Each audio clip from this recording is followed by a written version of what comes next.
जब आप उनको इंटरव्यू करोगे तो वो लोग ही आपको बता देंगे यार वो सारे ऐप बढ़िया तो है पर बट ये मेरे को उसके अंदर ये दिक्कत आती है। फिर वो आपको ये सिर्फ ऐसे नहीं देख रहे कि भाई आप कुछ उनको बेचना चाहते हो, नहीं तो अदरवाइज उनको हजारों लाखों मेल जा ही रही है, उसमें एक और बंदे का हमें कोई शौक नहीं था। हेलो दोस्तों, मेरा नाम है साहिल खन्ना और स्वागत है आपका इस सीरीज के अगले पार्ट के अंदर। और आज है हमारे साथ में डिजिटल मार्केटिंग से बहुत ही बड़े शख्स, और आज आपको बहुत ही कुछ सीखने को मिलने वाला है डिजिटल मार्केटिंग के रिगार्डिंग।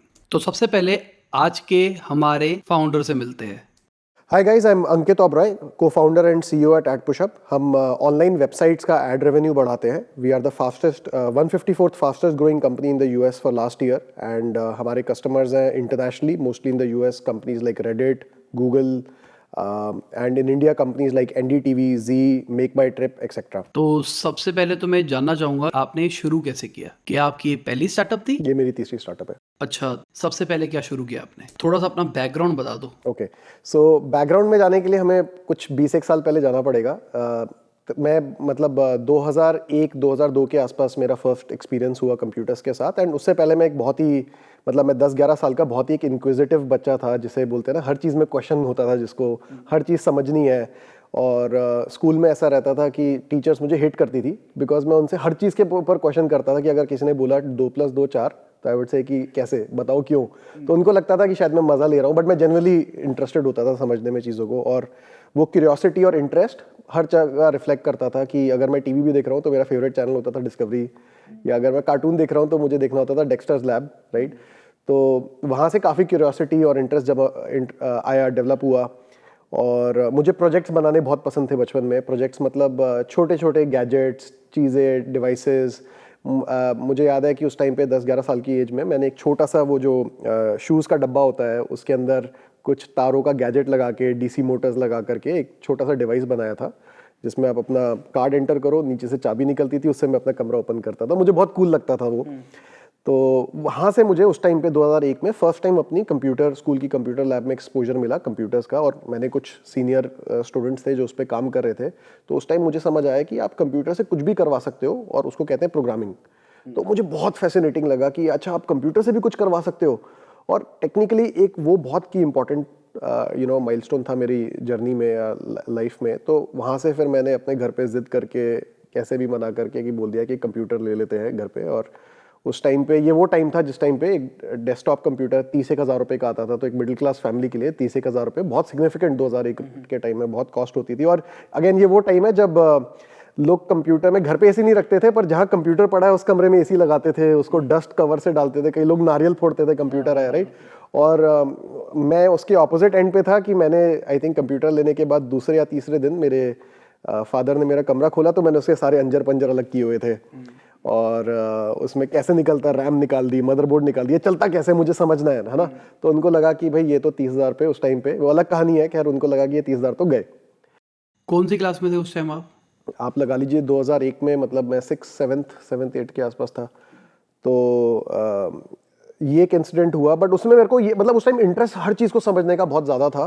एंड उसके बाद मैंने तकरीबन वो कंप्यूटर आने के बाद 2 से 3 साल गेम्स में बहुत स्पेंड किया। पूरे दिन में बैठ के बस गेम्स खेलता था। और गेम्स में भी मुझे 2 टाइप की गेम्स पसंद थी। एक थी स्ट्रैटेजी गेम्स, जैसे एज ऑफ एम्पायर्स, कि अपना एक, राइज ऑफ नेशंस, हाँ, इस तरह की गेम्स हो गई, एम्पायर अर्थ हो गई। और एक होती थी थोड़ी टाइकून गेम्स।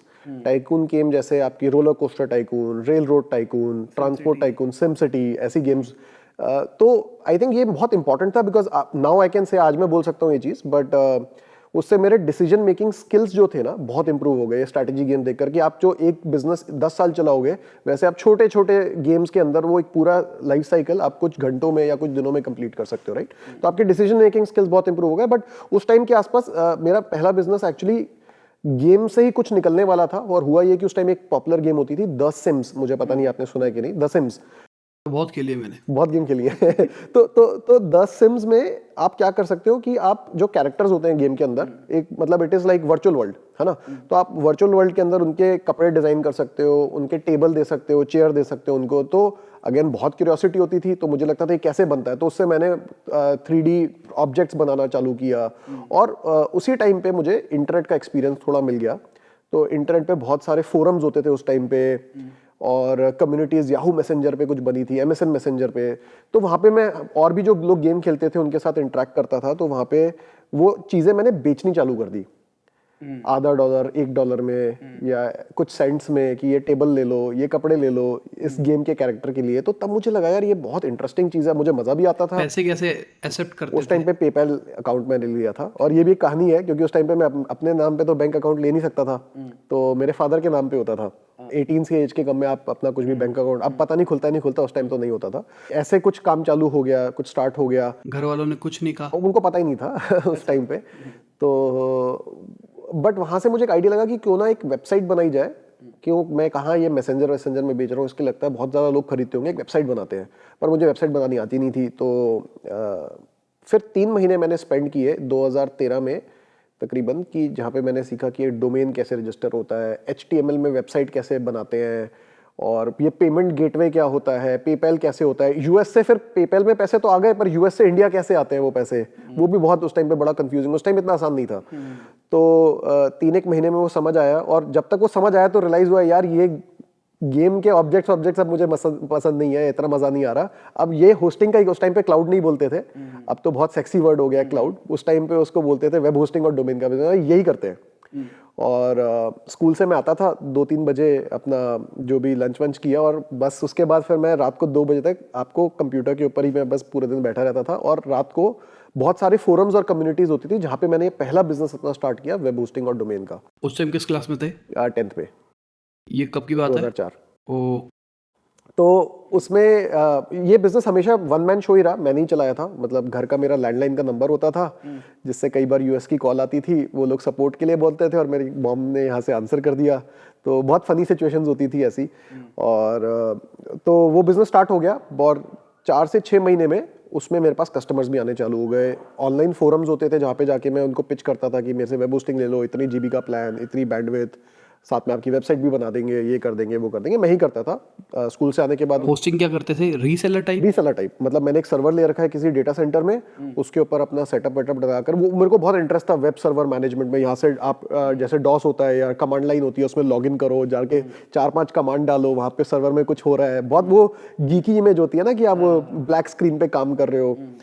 तो उसी से मैं सर्वर्स चलाता था, और तकरीबन 6-8 महीने में मेरे पास अच्छे कस्टमर्स वहाँ पे कलेक्ट हो गए और वो बिजनेस स्टार्ट हो गया। तो उसके बाद मेरी फैमिली में पता लगा कि अच्छा ये जो इतने पूरे दिन बैठ के कर रहा है, अब ये सिर्फ गेम नहीं खेल रहा, कुछ काम भी हो रहा है। क्योंकि वहाँ से फिर पेमेंट्स आनी चालू हो गई, यहाँ पे चेक आने चालू हो गए। साथ में मेरा एक दो कम्युनिटीज़ मैंने ऑनलाइन बना दी यूजर जनरेटेड कंटेंट की अपने फ्रेंड्स के साथ। उनमें गूगल एडसेंस तब नया नया प्रोग्राम था, तो वो भी चालू कर दिया। तो वहाँ से भी एडसेंस के चेक, उस टाइम पे यूएस से चेक आते थे डॉलर्स में, तो महीने 2 महीने में वो चेक भी आने चालू हो गए।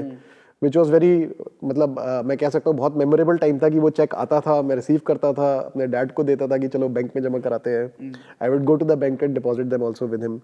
तो ऐसे जर्नी स्टार्ट हुई थी, ये मेरी पहली स्टार्टअप थी। फिर वो बिजनेस मैंने 3 साल चलाया, और अगेन जैसे मैंने बताया उस टाइम के हिसाब से, मतलब आप लगाइए कि 6-8 महीने में 70-80 हज़ार रुपये महीने के आसपास का मेरा इनकम आना चालू हो गया। एंड मैं एक स्कूल में पढ़ने वाला बच्चा था, राइट, तो it was a lot of money, right, 2004 में। तो वो मैंने कुछ 3-1 साल चलाया। स्कूल में टचन होता था पूरा? स्कूल में बहुत कम जाना चालू हो गया था, मतलब मैं जाता ही नहीं था बहुत ज़्यादा। मैं कोशिश करता था घर में बैठ के जितना टाइम कंप्यूटर पे बैठ सकता हूँ बैठूँ। तो मेरी अटेंडेंस एक्चुअली कम हो गई। बहुत बार प्रिंसिपल ने मेरे पेरेंट्स को भी बुलाया कि यार क्या चक्कर है, क्या कर रहा है। और मेरे ऑब्वियसली स्कूल में परफॉर्मेंस भी इतनी बड़े, कंप्यूटर एक अच्छा सब्जेक्ट था, बाकी सारे सब्जेक्ट्स में मैं समझता बहुत था, बट मैं कंसेप्ट समझता था मेरा इंटरेस्ट की वजह से। साइंस के सब्जेक्ट्स हो गए या जियोग्राफी हो गया, कुछ हो गया, बट मेरे बहुत अच्छे स्कोर्स वगैरह नहीं आते थे। टेस्ट के हिसाब से नहीं पढ़ता था मैं। तो तकरीबन 3-1 साल ये बिजनेस किया। फिर स्कूल खत्म हुआ, फर्स्ट ईयर कॉलेज में आया, एंड 6 महीने में समझ आ गया college is not for me, right. College के अंदर जैसे पढ़ाई चल रही थी, जो हो रहा था, मुझे लगा ये वेस्ट ऑफ टाइम है। अगेन अब मेरे पास थोड़ी कॉन्फिडेंस ज़्यादा था, एबिलिटी ज़्यादा थी कंट्रोल करने का अपना आउटकम। तो मैंने बोला अब कॉलेज नहीं करना, बहुत बड़ा डिसीजन। तब तक क्लाइंट अच्छे खासे हो गए थे? हो चुके थे, और वो बिजनेस मैंने बेच दिया उसी टाइम पे, है ना। तो बिजनेस बेच दिया, कुछ पैसे भी आ गए। कितने रुपए में बेचा कुछ था? लाखों के अमाउंट्स में बेच दिया। बट ऐसा कोई बहुत बड़ी डील करोड़ों वाली नहीं थी। बट उस टाइम पे आप देखो फर्स्ट ईयर कॉलेज में और बेचा किसको था? एक वेब होस्टिंग कंपनी थी यूएस में। अच्छा। उन्हीं को बेच दिया कि ये मेरे सारे कस्टमर्स हैं, इतने लाखों रुपए महीना कमा रहे हैं, ये आप ले लो, साल के मुझे जो भी ये मेरी इनकम है इसका साल का 2 टाइम्स 2 साल का पैसा मुझे इसमें दे दो। वैल्यूएशन मतलब ऐसी कुछ नहीं कॉम्प्लिकेटेड नहीं थी कि अगर मैं 1 साल में उनसे 10 लाख रुपए कमाता हूँ तो मुझे 20 लाख रुपए दे दो आप, और ये ले लो सारे कस्टमर्स आप, ठीक है। तो but it was a lot of money, बहुत सारा पैसे थे उस टाइम पे कॉलेज जाने में एक बच्चे के लिए, है ना। तो उससे फिर मुझे समझ आया कि ये कॉलेज से तो कुछ नहीं होने वाला अपना खुद ही सीखते हैं। और मैंने सीखा भी लास्ट 3-4 साल में, स्कूल में कॉलेज में कम, रैदर मैंने ऑनलाइन ज़्यादा सीखा था। तो दैट्स हाउ। और उस टाइम के जस्ट मेरा बिजनेस बेचने से पहले मेरा एक सर्वर हैक हो गया था, है ना। एक साइबर सिक्योरिटी अटैक हुआ था एक सर्वर पे जो मैं रन करता था, तो उससे भी मेरी एक बहुत क्यूरियोसिटी बनी है कि हैकिंग कैसे होती है, सिक्योरिटी कैसे होती है, इन लोगों को मेरे सर्वर का एक्सेस कैसे मिल गया। तो वहां से एक्चुअली मेरे को इन्फॉर्मेशन सिक्योरिटी में इंटरेस्ट आया, और मैंने अपने स्कूल के एक फ्रेंड के साथ, उसने भी कॉलेज छोड़ दिया, हम दोनों ने मिलकर हमारा सेकंड स्टार्टअप लॉन्च किया, इनोबस, जिसमें हमने इन्फॉर्मेशन सिक्योरिटी ट्रेनिंग चालू की 2007 में, है ना। जिस टाइम पे बहुत ही डिजिटली एग्जिस्ट नहीं करता था, सिक्योरिटी वगैरह बहुत निश था, बहुत छोटी मार्केट थी। पर हमारा इंटरेस्ट था, हमें मार्केट से कोई मतलब नहीं था कि पैसा बनेगा नहीं बनेगा, हमें था भाई ये बिजनेस करेंगे क्योंकि हमें आता है, बहुत बढ़िया चीज़ है ये। तो इंटरेस्ट के हिसाब तब से तक समझ में आ गया था कैसे करना है? मतलब ऑब्वियसली हम भी सीख रहे थे साथ साथ में, बट इतना पता था कि मार्केट के अंदर हम सिखा सकते हैं, राइट। तो वो चालू किया, साथ में थोड़े टाइम में उसमें हमने इंफॉर्मेशन सिक्योरिटी के सॉफ्टवेयर बनाने भी चालू कर दिए, और जो हम लॉ इन्फोर्समेंट एजेंसीज को, इंडियन गवर्नमेंट को भी हम देते थे। अभी भी वो बिजनेस चलता है, मेरा फ्रेंड वो बिजनेस सॉफ्टवेयर के फॉर्मेट में रन कर रहा है, एंड पर वो 7 साल चलाया। और स्टार्ट एक्चुअली शुरू में हमने ऐसा, ऑनलाइन में इंटरेस्ट हमारा इतना था, हम चाहते थे कि ऑनलाइन एजुकेशन हो, राइट, कि हम जो इन्फॉर्मेशन सिक्योरिटी का कोर्स सिखाना चाहते हैं ये ऑनलाइन सिखाएं हम लोग। पर ऑनलाइन उस टाइम 2007 में कोई नहीं सीखता था, राइट। उस टाइम पे लोग ऑनलाइन खरीदते नहीं थे सामान, तो ऑनलाइन सीखना वगैरह तो बहुत बड़ी बात है, राइट। उस टाइम फ्लिपकार्ट भी नहीं था जैसे। तो हमें काफ़ी टाइम बाद समझ आया कि अगर इसको एज अ बिजनेस चलाना है तो हमें एजुकेशन के अंदर क्लासरूम में जाना पड़ेगा। फिर हमने सेंटर्स बनाने चालू किए, और पहला सेंटर हमने मेरे दोस्त का एक ऑफिस में रेंट था उस पर चालू किया। उसके बाद धीरे धीरे हमने और सेंटर्स बढ़ाए। कुछ टाइम बाद जब ये 7 साल तक ये बिजनेस, मतलब मेरे एग्जिट से पहले तकरीबन हमने 5 से 6 कंट्रीज में अलग अलग अपने फ्रेंचाइजीज खोल दिए। इंडिया में 10-15 लोकेशंस हमारे पास हो गई थी, और 8 फिगर रेवेन्यूज हमारे पास एनुअल आने चालू हो गए थे। पर एंड में समझ ही आया कि यार ये हमने क्लासरूम में बिजनेस तो बना दिया है, पर ये सर्विसेज है ज़्यादा। दिस इज नॉट जो मेरा पर्सनल इंटरेस्ट है, जिसमें मुझे मजा आता है, ऑनलाइन नहीं है ये। क्योंकि बिजनेस वहां ज्यादा था तो हम ऑफलाइन ज्यादा चले गए। तो फिर रियलाइज हुआ कि यार कुछ ऑनलाइन करते हैं, कुछ सॉफ्टवेयर में करते हैं जिसमें हमेशा पैशन रहे। तो वहां से एडपुशअप की फाउंडेशन 2014 में स्टार्ट हुई। हम बहुत सारे वीकेंड पे एक्सपेरिमेंट्स करते थे। वही टीम थी जो मेरी सेकंड स्टार्टअप की, इनोबस की, उसमें बहुत सारे टैलेंटेड लोग थे।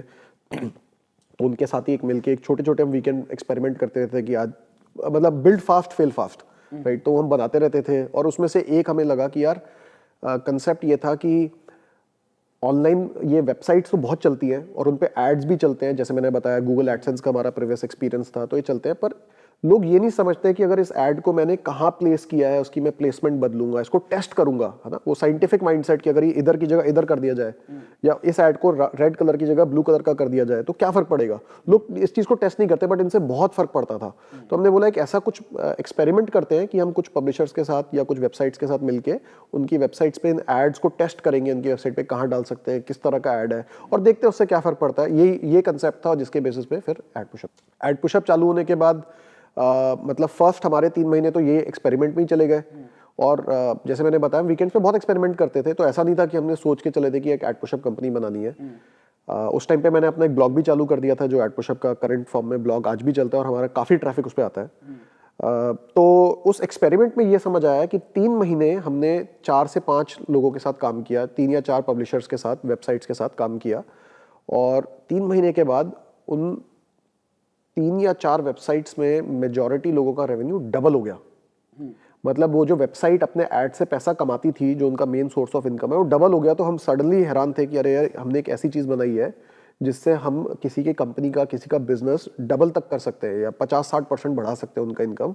और उससे वो आगे फिर और लोग हायर कर रहे हैं, अपना कंटेंट और लिख रहे हैं। और मैं सेल्फ टॉट भी था, मैंने सब कुछ जो सीखा था मोस्टली खुद ही सीखा था। तो मेरे को एक वो भी पैशन था कि अगर इंटरनेट को किसी तरह से हम इनेबल कर रहे हैं और लोग और कंटेंट लिखेंगे, तो मेरे जैसे शायद और लोग भी इसमें नेट पे देख के पढ़ेंगे और सीखेंगे, राइट। तो एक वो इंटरनल पैशन, एक मिशन भी आ गया कि चलो इससे हम बेसिकली इनेबलर, जो कंटेंट राइटर है, जो इंटरनेट पे कंटेंट नॉलेज शेयर कर रहा है, हम उसको इनेबल कर रहे हैं। तो वो दोनों चीज़ों को जब हमने ज्वाइन किया तो लगा यार ये एक ऐसी चीज़ है जिसमें हम बिजनेस बना करके अगले 8 से 10 साल इजीली स्पेंड कर सकते हैं। तो वहाँ से एड पुशअप का फाउंडेशन सेट हुआ और कंपनी चालू हुई। हमने एक सीड राउंड कह सकते हैं, उस टाइम हम किसी भी इन्वेस्टर को नहीं जानते थे, तो हमने किसी तरह से बहुत जुगाड़ करके, बहुत सारी चीज़ें चला करके, हाथ पैर मार के हमने कुछ $632,000 मतलब 3-3.5 डॉलर के रेट के हिसाब से 3-3.5 करोड़ रुपए फंड रेज किया और बढ़िया प्रोडक्ट बनाया। 1 साल काफ़ी ज़्यादा टाइम स्पेंड किया मार्केट लाने में, ब्लॉग लिखने में, कंटेंट लिखने में, मार्केट समझने में, और वहाँ से फिर एड पुशअप स्टार्ट हो गया। स्टार्टिंग में इनिशियल जो 3-4 क्लाइंट आपने टेस्टिंग के लिए पकड़े थे, उनसे चार्ज किया था? नहीं, फ्री में था उनकी। फ्री में था। और वो मिले ऐसे कि इधर उधर जाके लोगों को बोला कि ऐसा हमारा मिशन है, ये करना चाहते हैं। उस टाइम वेबसाइट्स होती थी बीटा लिस्ट वगैरह, उस पे जाके कोई प्रोडक्ट नहीं था हमारा, पर हमने एक वेब पेज बना दिया, एक वेबसाइट सिंगल पेज की, कि हम ये करना चाहते हैं, और लोगों को ढूंढा कि कौन इंटरेस्टेड है। मैन्युअली ऐड को ऊपर नीचे कर रहे थे? मैन्यू मतलब स्क्रिप्ट होती थी जावा, बट कोई ऐसा प्रोडक्ट नहीं था। एक सिंपल सी जावा स्क्रिप्ट बनाई जिसके अंदर प्रोग्रामिंग में इंटरेस्ट था, तो एक बना ली कि अर्ली टीम के साथ कि अपना एक ऐड इधर दिखेगा, आधा टाइम इधर दिखेगा, उसमें ये चेंज हो जाएगा। बट काफी काम मैनुअल ही होता था, ऑटोमेटेड बहुत ज्यादा नहीं था। ठीक है, स्टार्टिंग के अंदर। उसके बाद जब 1 साल के बाद आपने प्रोडक्ट को ऑटोमेट किया तो क्या क्या किया ऑटोमेट? वो फिर प्रॉपर प्रोडक्ट के फॉर्मेट में आ गया। मतलब पहले वो प्रोडक्ट नहीं था एक्चुअल में, वो सिर्फ एक स्क्रिप्ट थी, एक जावा स्क्रिप्ट थी, एक प्रोग्राम था जो आपकी वेबसाइट में चलता था। वो प्रोडक्ट बनाने में तो बहुत डिफरेंस है। उसमें आपको अपना डैशबोर्ड बनाना है, रिपोर्टिंग लानी है, यूजर खुद जा करके वो जो हम अभी मैन्युअली कर रहे थे वो यूजर खुद कैसे कर सकता है, और इन सच अ फैशन कि ऐसा ना हो कि वो इतना कॉम्प्लिकेटेड उसको लगे कि पहले दूसरे स्टेप में यूजर बोले अरे मुझे तो समझ नहीं आ रहा, मैं जा रहा हूँ। तो कैसे आप वो एक A/B टेस्टिंग जैसी चीज, एक कॉम्प्लेक्स चीज को आप कैसे सिंपल कर सकते हो और कुछ 2-3 स्टेप्स के अंदर कंप्लीट कर सकते हो, ताकि आपकी वेबसाइट पे जो भी वो बंदा प्रोडक्ट यूज करने आ रहा है उनको बहुत आसानी से वो उसको यूज कर पाए। तो ये तो बहुत बड़ा चेंज था, जिसमें आपका वेबसाइट UI UX और पीछे कैसे ऑटोमेशन ये चल रही है। आप उस हिसाब से सजेस्ट कर रहे थे?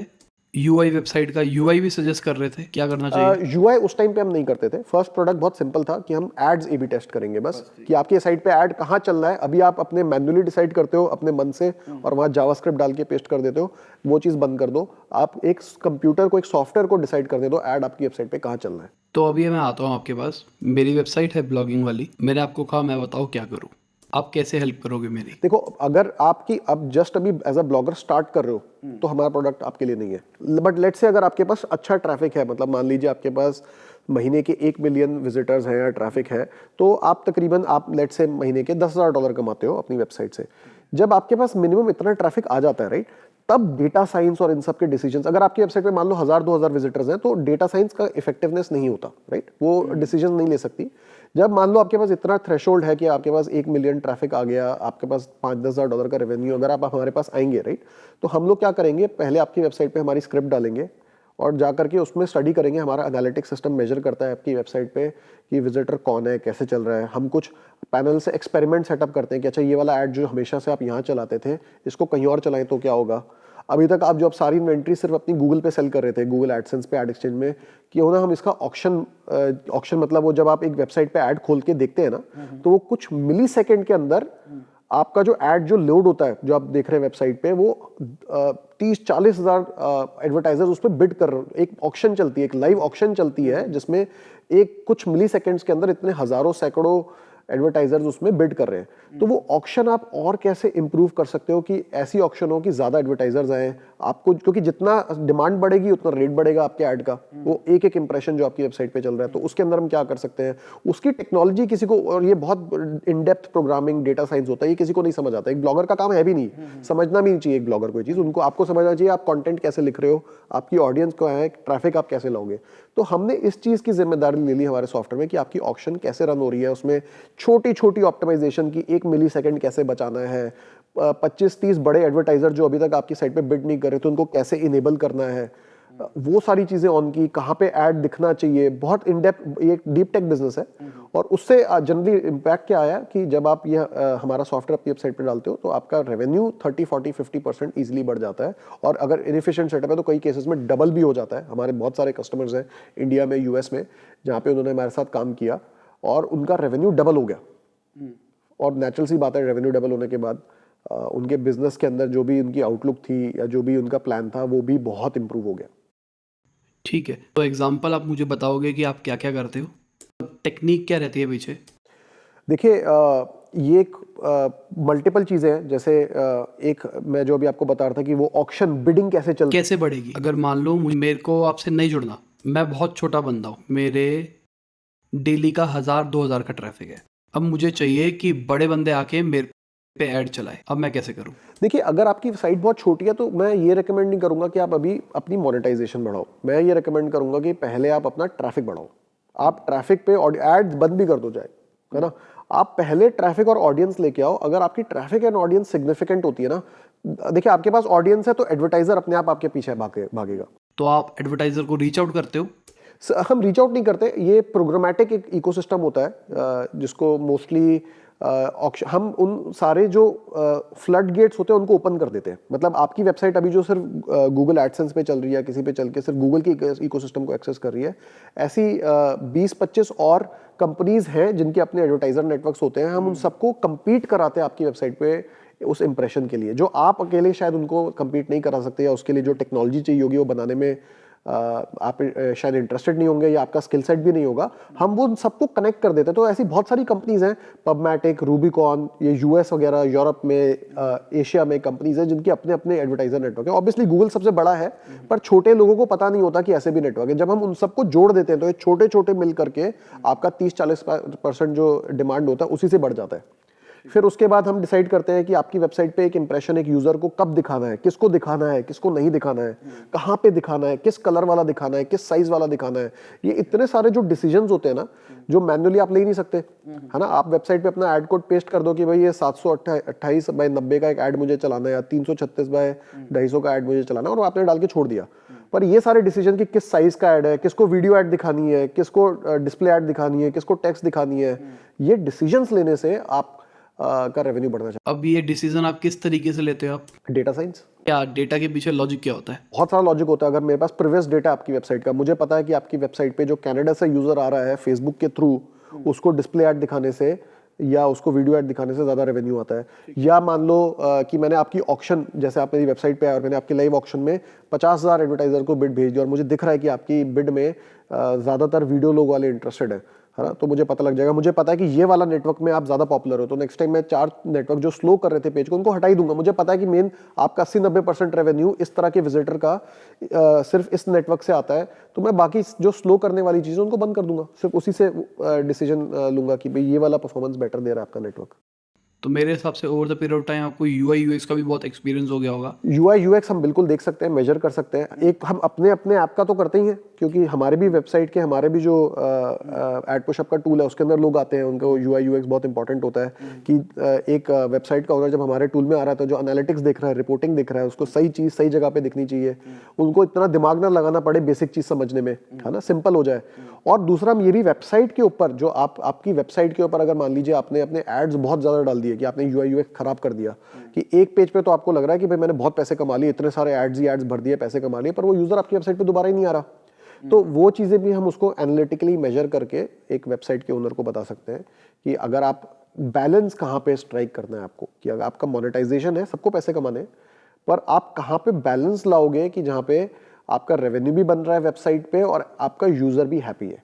और वो हम लोगों को टेस्टिंग के थ्रू, मेजरमेंट के थ्रू, जो हमारा एनालिटिक्स है उस सब के थ्रू वो रिपोर्ट करके बताते हैं। तो अभी आप यूआई के बारे में बता रहे थे, अगर मुझे यूआई यूएक्स सीखना है तो आप क्या एडवाइसेस दोगे कि मुझे क्या क्या चीजें सीखनी चाहिए? क्योंकि मेरी भी ऐप शुरू हो रही है, ठीक है, और भी बहुत सारे व्यूअर्स है, खुद की वेबसाइट है, कुछ कुछ कर रहे हैं, तो अभी उनको ऐड नहीं चलानी है, पर उनको अपना यूआई यूएक्स इंप्रूव करना है। क्या क्या एडवाइस देना चाहोगे? देखिए, यूआई यूएक्स पे जाने से पहले यूआई यूएक्स के लिए ना एक आप अपनी मसल बना सकते हैं, एक इंट्यूशन बना सकते हैं, पर उससे पहले यूआई यूएक्स बनाने से पहले हमें हमेशा समझना चाहिए कि मेरा यूज़र कौन होने वाला है।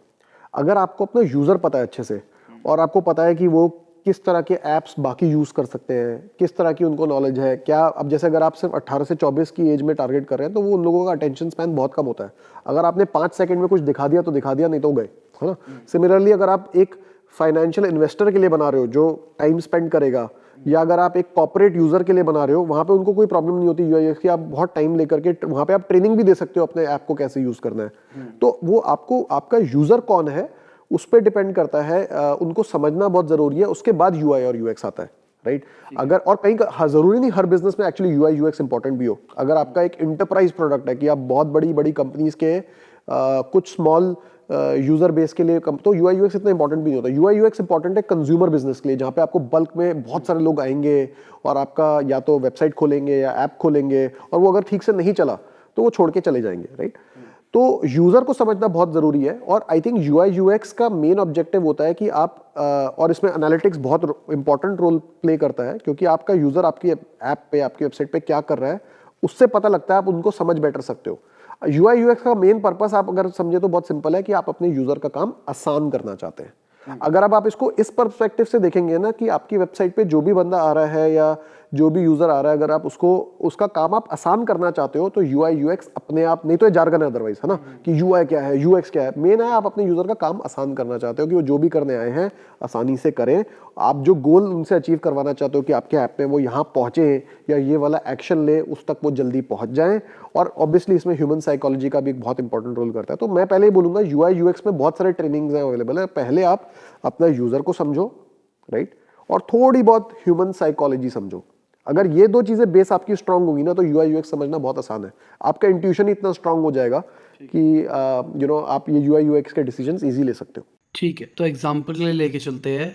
हमारी ऑडियंस है 18 से लेके 30 के बीच की, और एजुकेशन ही बेसिकली। तो अब बताओ क्या करें? अपने क्वेश्चन पूछता हूँ मैं।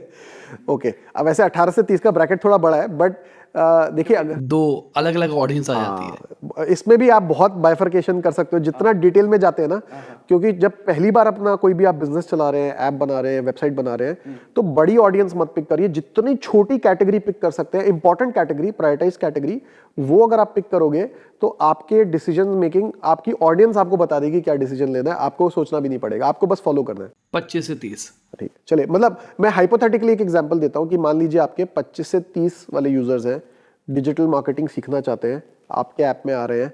तो अब आप उनसे क्या चाहते हो कि वो कोर्स ले लें आपका, या आप चाहते हो कि वो एक वीडियो कंप्लीट करें? आपका एक गोल होगा। मेरा गोल है कि वो ऐप पे रिटेन रहे लॉन्गर पीरियड ऑफ टाइम के लिए। तो देन जो फर्स्ट उनका एक्सपीरियंस है आपके वेबसाइट पे, राइट, कि वो जो सबसे पहली वीडियो देखने वाले हैं वो आपकी मोस्ट पावरफुल होनी चाहिए।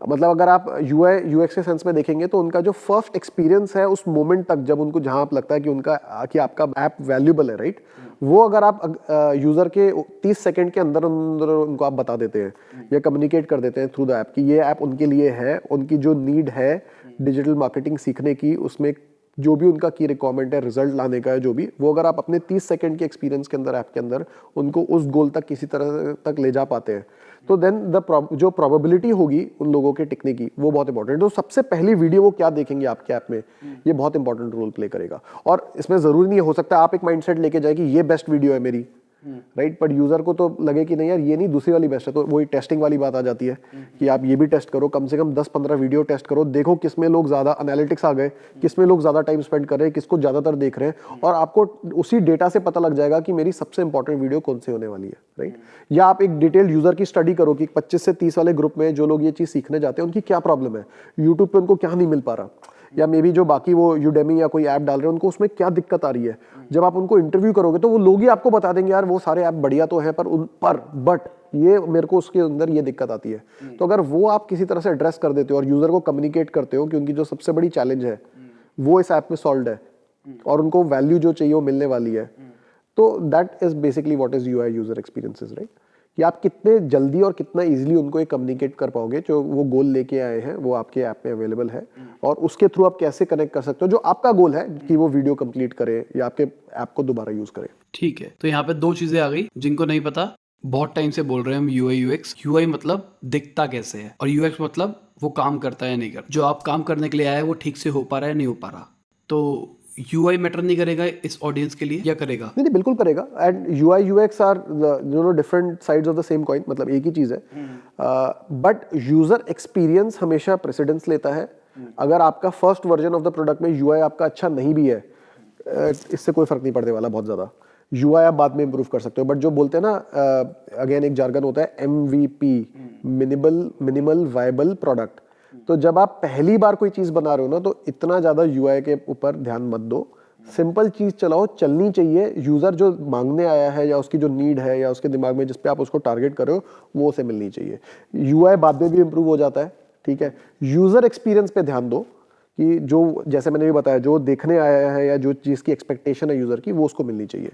UI अगर आप बाद में भी इंप्रूव कर दोगे तो इतनी प्रॉब्लम नहीं है। ठीक है, और अगर हम एड्स की बात करते हैं तो आपके पास बहुत सारा डेटा होगा, और आपने उसको एनालाइज भी किया होगा। आपके हिसाब से कौन सी एड्स ज़्यादा पसंद करते हैं अलग अलग एज ग्रुप्स? देखिए ये अगेन फिर बहुत ज़्यादा नहीं, मैं अपनी बात नहीं कर रहा, मैं ओवरऑल बात कर रहा हूँ। जैसे कि हमको जो देखते हैं उनमें से बहुत सारे डिजिटल मार्केटर्स भी है, तो उनको एड चलानी होती है, तो वो चाहते हैं कि मेरी एड पे ज़्यादा CTR है। तो आपको कुछ कुछ आइडिया होगा हर एक एज ग्रुप का। देखिए rather instead of a single add, मैं एक चीज़ बताता हूँ कि अगर इंटरनेट पे आप चाहते हैं कि कोई आपको नोटिस करे, राइट, सब ऐड चला रहे हैं, सब वही सेम चीज़ बोल रहे हैं, तो कुछ बेसिक प्रिंसिपल्स होते हैं कि ऐड की कॉपी कैसे, ये बेसिकली एक फनल जब भी आप देखते हैं तो उसके अंदर 3 स्टेप होते हैं: टारगेटिंग, क्रिएटिव, कन्वर्जन, TCC। ठीक है, टारगेटिंग मतलब आप किसको टारगेट कर रहे हैं। अगर आपकी टारगेटिंग गलत है तो कितना भी बढ़िया क्रिएटिव हो, आप उनको गोल्ड भी दे रहे होगे ना अगर फ्री में, तो कोई फर्क नहीं पड़ता। अगर आपकी टारगेटिंग गलत है तो गलत ऑडियंस के लिए कर रहे हो। क्रिएटिव, जो अभी आप बात कर रहे हो कि क्रिएटिव कितना रेलेवेंट है, किस चीज से आप उनको इन्फ्लुएंस कर सकते हो। और कन्वर्जन होता है फाइनल, जो आपके पेज पे जाके होता है कि अब उन्होंने आपका क्रिएटिव क्लिक कर दिया, पेज पे आ गए, अब वो साइन अप करेंगे या नहीं करेंगे। तो अब ये जो क्रिएटिव वाला कंपोनेंट है ना, इसमें हमेशा ध्यान रखिए कि एक क्रिएटिव में कभी बात खत्म नहीं होती। जब भी आप अपने यूजर के साथ इंटरेक्शन सोचे तो ये मान के चले कि आपको उनको कम से कम 10 से 15 बार मैसेज कम्युनिकेट करना है। ठीक है, और उसमें आप एक जर्नी बना सकते हो कि पहली बार जब, और ये सब टूल्स में अवेलेबल है, चाहे आप एडवर्ड्स लो या रीटारगेटिंग के कोई भी टूल्स लो, कि पहला ऐड ये हो जब यूजर ने 2 या 3 बार ये देख लिया, फ्रीक्वेंसी कैप है, तो दूसरा ऐड ये दिखे, तीसरा ऐड ये दिखे। और जब आप वो मैसेज लिख रहे हैं तो कोशिश ये करें, अपने को भूल जाओ। मोस्टली लोग बोलते हैं मेरे पास ये है, मेरा फीचर ये है, मेरा प्रोडक्ट ये है, पर यूजर को आपसे मतलब नहीं है कि आप क्या बेच रहे हो। यूजर को मतलब है कि उसको क्या मिलने वाला है इसमें। तो एक जिसको बोलते हैं एक वैल्यू प्रोपोजिशन, मैं क्या चाहता हूं। मैं ये नहीं चाहता कि भाई मेरे को आप कोर्स में ये वाला पॉइंट दिखा दो, ऐसे दिखा दो। मैं चाहता हूं मेरा करियर बने, राइट। मैं चाहता हूं केसेस और एग्जांपल्स की जहां पे आप मेरे को सोशल प्रूफ कहते हैं जैसे दे पाओ कि आपके इंस्टीट्यूट से 10 लोगों ने कोर्स किया था, तो उसमें से कोई इधर चला गया, कोई इधर चला गया, उसकी जर्नी क्या थी। एक्चुअली शायद मैं आपके कोर्स को ज्यादा समझना भी नहीं चाहूंगा।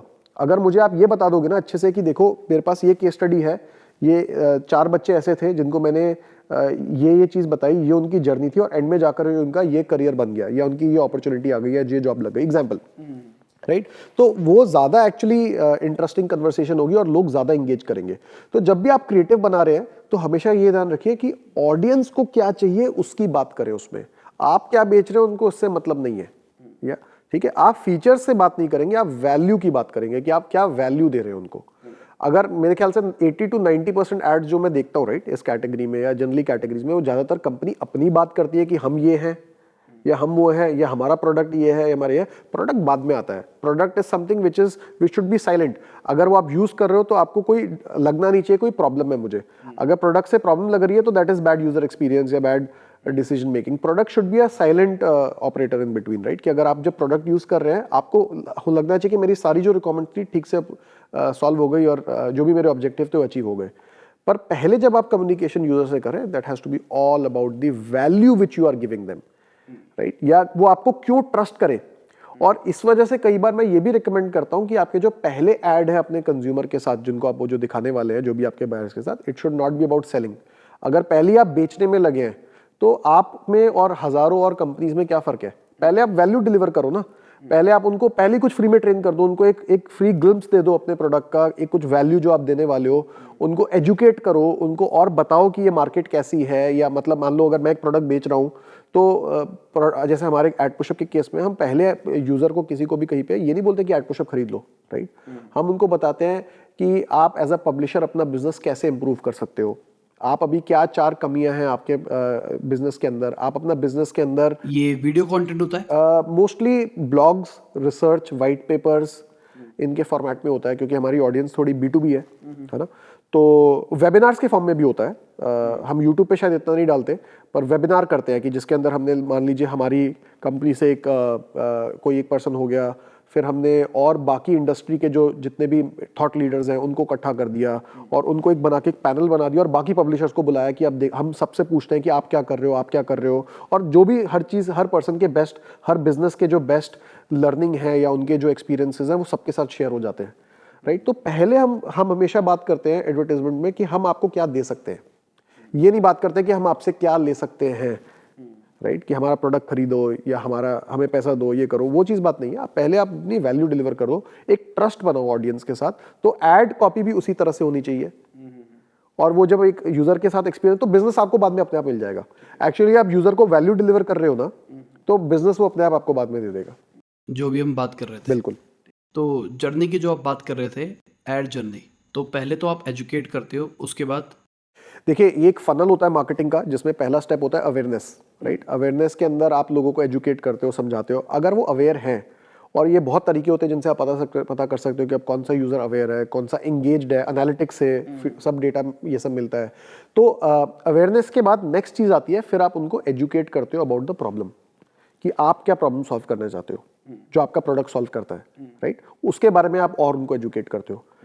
फिर उसके बाद आप उनको बताते हो सोल्यूशन, कि इस प्रॉब्लम का ये सोल्यूशन है, राइट। जब वो प्रॉब्लम उनको समझ आ गई कि ये प्रॉब्लम है, अच्छा मैं वेबसाइट पे ऐड इतने टाइम से चलाता हूँ, पर मैंने आज तक टेस्ट नहीं किया। प्रॉब्लम क्या है कि मेरा रेवेन्यू, मैंने टेस्ट ही नहीं किया कि इधर की चलाने की जगह इधर चलाने से क्या फर्क पड़ता है ऐड को, राइट। ये एक प्रॉब्लम है जो बैनर ब्लाइंडनेस बोलते हैं हमारी इंडस्ट्री में, कि लोग वहाँ पे सेम ऐड देख देख करके वो इग्नोर करना चालू कर देते हैं, राइट। तो बैनर ब्लाइंडनेस प्रॉब्लम के बारे में हमने अगर किसी को एजुकेट कर दिया, तो फिर सोल्यूशन क्या है, ए बी टेस्टिंग, फिर हम वो बताएंगे। उसके बाद फिर वो आ जाते हैं कंसिडरेशन फेज में फनल में, राइट। अवेयरनेस, एजुकेशन, उसके बाद कंसिडरेशन। कंसिडरेशन में आप उनको बताते हो कि आपको क्या प्रोडक्ट चाहिए, आपको किस तरीके से प्रोडक्ट चूज करना चाहिए। कि ए बी टेस्टिंग के बतेरे बहुत सारे प्रोडक्ट होंगे, पर आपको एक बढ़िया ए बी टेस्ट करने के लिए आपको पैरेलल टेस्टिंग करनी है, आपको जियो सेगमेंटेशन, मतलब ये बहुत सारे जार्गन्स हैं, शायद मेरे को इनका हिंदी में वर्ड पता भी नहीं होगा, पर ये फीचर्स आपको चाहिए। तब उसके बाद आप अपने फीचर्स और प्रोडक्ट की बात करते हो, कि जब एक यूजर, जिसको हम बोलते हैं कंसिडरेशन, या ऐसे फेज में आ गया कि अब वो कंपेयर कर रहा है, वो खरीदना चाहता है, राइट। और फिर फाइनल होता है डिसीजन मेकिंग, जहां पे आप उनको बस सपोर्ट करते हो कि आपको अगर कुछ भी डिसीजन लेने के लिए हमसे हेल्प चाहिए, कुछ समझना है हमसे। और आपके जो क्रिएटिव्स होते हैं वो ये सेम भाषा बोलते हैं। तो मतलब अगर मेरे को पता है कि साहिल, आप मेरी वेबसाइट पे आए और अभी आपका प्रीवियस कोई हिस्ट्री नहीं है, तो जो मैं आपको ऐड टारगेट करूंगा, रिटारगेट करूंगा, वो ज़्यादातर होगा कि व्हाट इज़ बैनर ब्लाइंडनेस, मतलब व्हाट इज़ इट, राइट। उसके बाद जब अगर आप नीचे आ जाओगे फनल के अंदर, और मुझे लगेगा कि नहीं, साहिल ने मेरे वेबसाइट पे इंक्वायरी भी डाल दी, 4-5 ब्लॉग पोस्ट भी पढ़ ली, अब वो एजुकेशन हो चुका है, तो मैं बताऊंगा कि ये ए बी टेस्टिंग क्या होती है। फिर उसके बाद मैं आपको रिटारगेटिंग एड्स में बता सकता हूँ कि ए बी टेस्टिंग के सॉफ्टवेयर में क्या क्या चाहिए आपको, क्या बेस्ट फीचर्स होते हैं, how to decide to buy best A B testing feature. पर कहीं पे भी मैं अपने आप को प्रमोट नहीं कर रहा, मैं आपकी डिसीजन मेकिंग में हेल्प कर रहा हूँ। बस पेज आपका चल रहा होगा और ऊपर एक शेल लोगो लगा होगा, या फिर एंड में एक हल्का सा लोगो आएगा। बिल्कुल। और मे बी आप हमारे पोस्ट पे आओगे वहाँ पे, और हम पूरा इंडस्ट्री का रिसर्च करके आपको बेस्ट इन्फॉर्मेशन देंगे, ताकि आपको ये लगे कि ऐसा नहीं कि मैं अपना प्रोडक्ट बेचना चाहता हूँ, मैं आपको बेस्ट इन्फॉर्मेशन देना चाहता हूँ। साथ में पैरेलल में कुछ क्रिएटर्स मैं ऐसे भी चलाऊंगा कि जिसमें मैं आपको सोशल प्रूफ दे रहा हूँ कि भाई साहिल, आपके 4 या 5 कॉम्पिटिटर मेरे साथ ऑलरेडी काम करते हैं और उनको ये रिजल्ट मिल चुके हैं ऑलरेडी। तो आपको भी अर्जेंसी होगी, यार मेरे 4 और कॉम्पिटिटर कर रहे हैं, मुझे भी समझना चाहिए क्या कर रहे हैं। या मैं आपको सोशल प्रूफ दूंगा कि आप एक ट्रस्टेबल कंपनी के साथ काम कर रहे हो, हम ऑलरेडी गूगल के पार्टनर हैं, माइक्रोसॉफ्ट से बैक्ड हैं,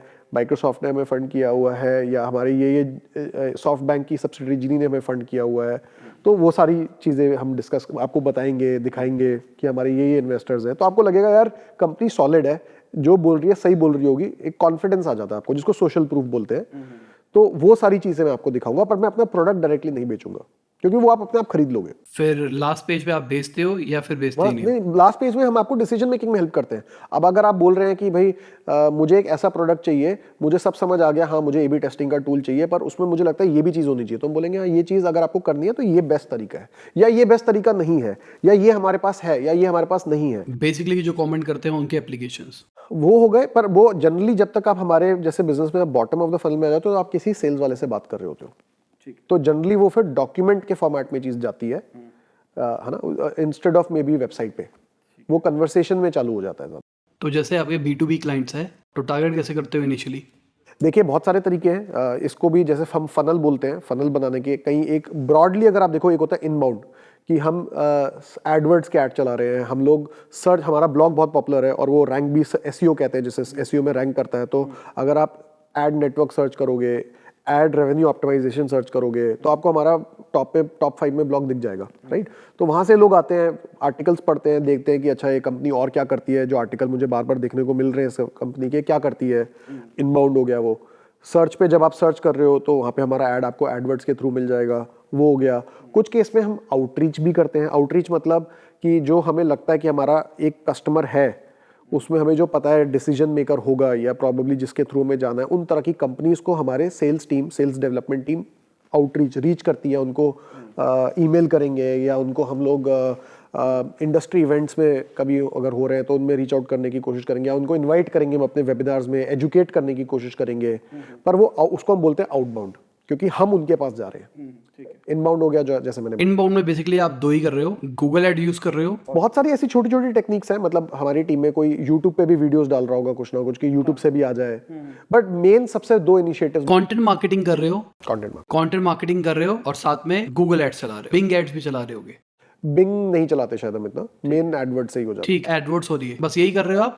उसके बाद जो आपकी वेबसाइट पे आता है उसको आप रीमार्केट करते हो, फेसबुक पे, इंस्टाग्राम पे करते हो है। बहुत जगह इंस्टाग्राम, या हर जगह जहां दिल करे हर जगह। बहुत जगह करते हैं। बल्कि हमारे पास कुछ ऐसे टूल्स भी हैं जो अपने आप आगे फेसबुक, इंस्टाग्राम, इन सब कंपनीज के पार्टनर्स हैं, तो हम ऐड एक जगह एक पैनल में चलाते हैं, वो सब जगह अपने आप आगे चल जाते हैं। पर रीटारगेटिंग तो हम सब जगह करते हैं, लिंक्डइन पे भी करते हैं हमारे, और क्योंकि B2B ऑडियंस है तो लिंक्डइन भी इंपॉर्टेंट हो जाता है, तो हम B2B उनको लिंक्डइन पे भी रिसर्च पेपर्स ये सब दिखाते हैं। पर हाँ, हम अगेन जैसे मैंने बताया प्रोडक्ट इतना नहीं दिखाते, हम रैदर उनको एजुकेट करने की कोशिश करते हैं, उनको रिसोर्सेज दिखाते हैं कि हमारा वेबिनार हो रहा है। अगर आप मान लो एक फाइनेंशियल आप वेबसाइट हो, तो हम फाइनेंशियल टाइम्स के साथ एक वेबिनार कर रहे हैं, उसमें हम ये टॉपिक डिस्कस करेंगे, यू आर वेलकम। ठीक है, तो आप लर्निंग के इंटेंट से आते हो। ठीक है, ये जो आप कह रहे हो वेबिनार वाला सीन, ये तो तभी हो पाएगा जब आपको पता चलेगा कि वो किस चीज के ऊपर काम कर रहा है, किस चीज पे। तो ये एक्चुअली आपके बिजनेस में आपका पहला स्टेप है। मतलब कंपनी भी स्टार्ट करने से पहले आपको सबसे पहले समझना चाहिए कि मेरा आइडियल कस्टमर कौन है। और जब आपको पता लग गया कि आपका आइडियल कस्टमर है, तो उसकी पूरी जन्म पत्री या एक आपको आपके पास होनी चाहिए कि नॉर्मली इस ऑडियंस के इस तरह का ये जो डिसीजन मेकर है, ये इनका काम ये होता है, इनका गोल ये होता है। और कंपनीज में ये आपको 90% केसेस में मिल जाएगा। जैसे अगर आप B2B में बेच रहे हैं, तो आपके जो ऑडियंस, जब आप एक आइडियल कस्टमर आप निकाल देंगे कि तो उनके 90% ट्रेड्स, 80% ट्रेड्स सेम होते हैं। मतलब वो सेम तरीके से डिसीजन लेंगे, सेम चीज देखेंगे। अगर जैसे प्राइस कॉन्शियस मार्केट है तो सबसे सस्ती चीज खरीदेगी।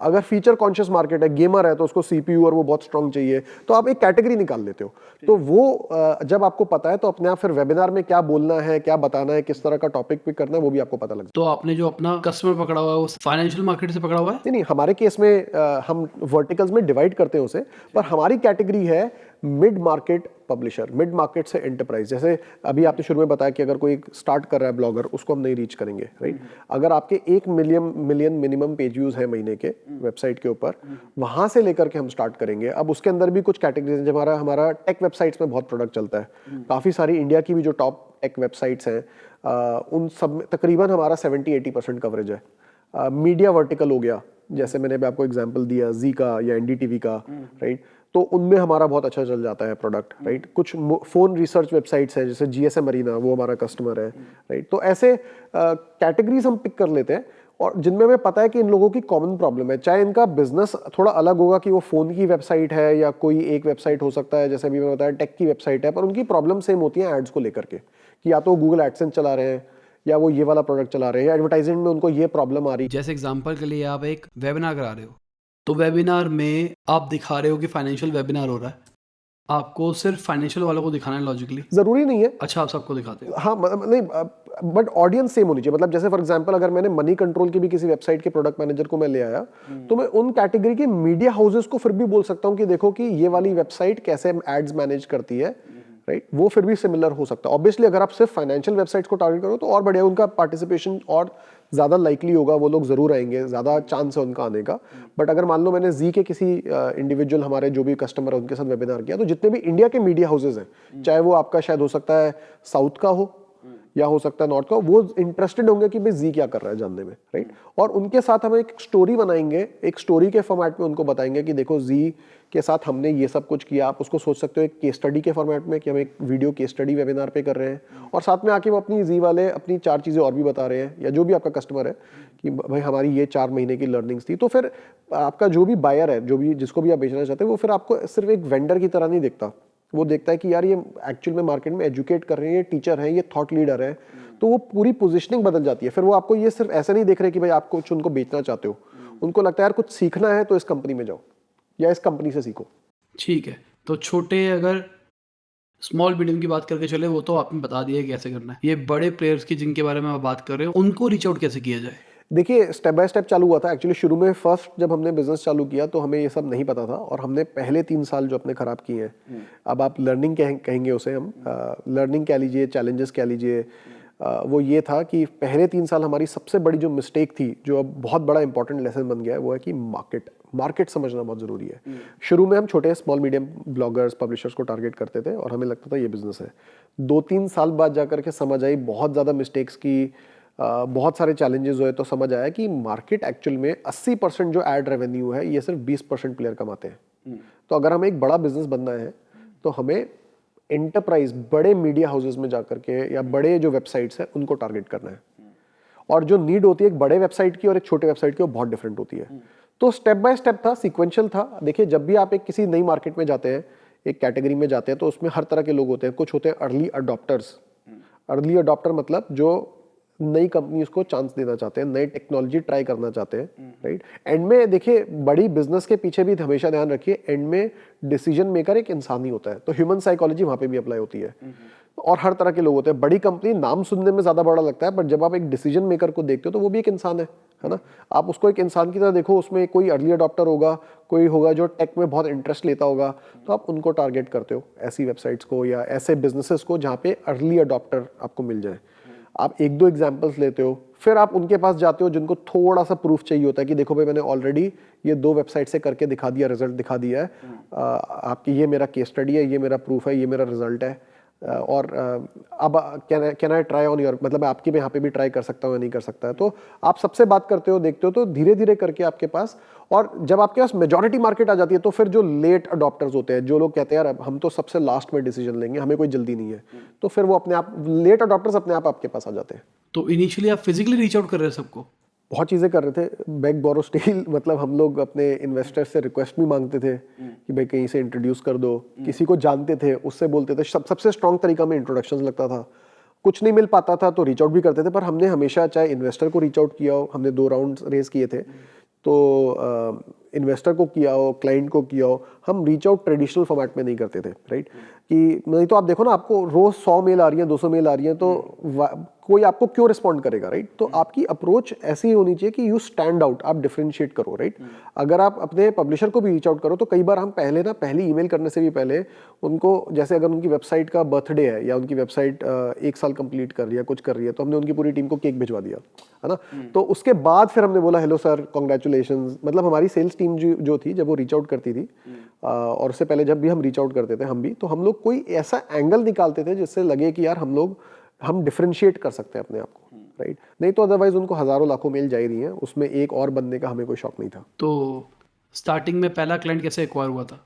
पहला क्लाइंट जो एक्वायर हुआ था, एक्चुअली हमने तो गिव अप ही मार दिया था, ठीक है। तो बहुत बड़ी वेबसाइट थी, यूएस का बहुत बड़ा पब्लिशर, और हमें बड़ी पब्लिशर्स को बेचना नहीं आता था। हमें पता नहीं था कि बड़ी वेबसाइट, जैसे अब छोटी वेबसाइट होती है, तो आज मैंने किसी ओनर से बात की, वेबसाइट के ओनर से, और कल परसों तरसों 1 हफ्ता 2 हफ्ते में उन्होंने बोला चलो यार ट्राई करते हैं। बड़ी वेबसाइट्स को क्लोज करने में बहुत टाइम लगता है। 1 साल लगा था हमें पहला अपना कस्टमर एंटरप्राइज लाने में, और उसमें ऐसी सिचुएशंस होती थी जहाँ पे हमें लगता था कि ये बिजनेस तो हमें मिलेगा ही नहीं। हम लोग होते थे कि अब ये मेल कर रहे हैं तो हम रिप्लाई कर देंगे, नहीं तो हमें तो पक्का है कि ये नहीं खरीदने वाले, राइट। हमने गिव अप ही मार दिया था, क्योंकि 1 साल इतना पेशेंस था ही नहीं हमारे पास। हमें तो लगता था भाई महीने 2 महीने में कस्टमर आता है, नहीं आता तो आगे बढ़ जाता है, कुछ और कर लेगा।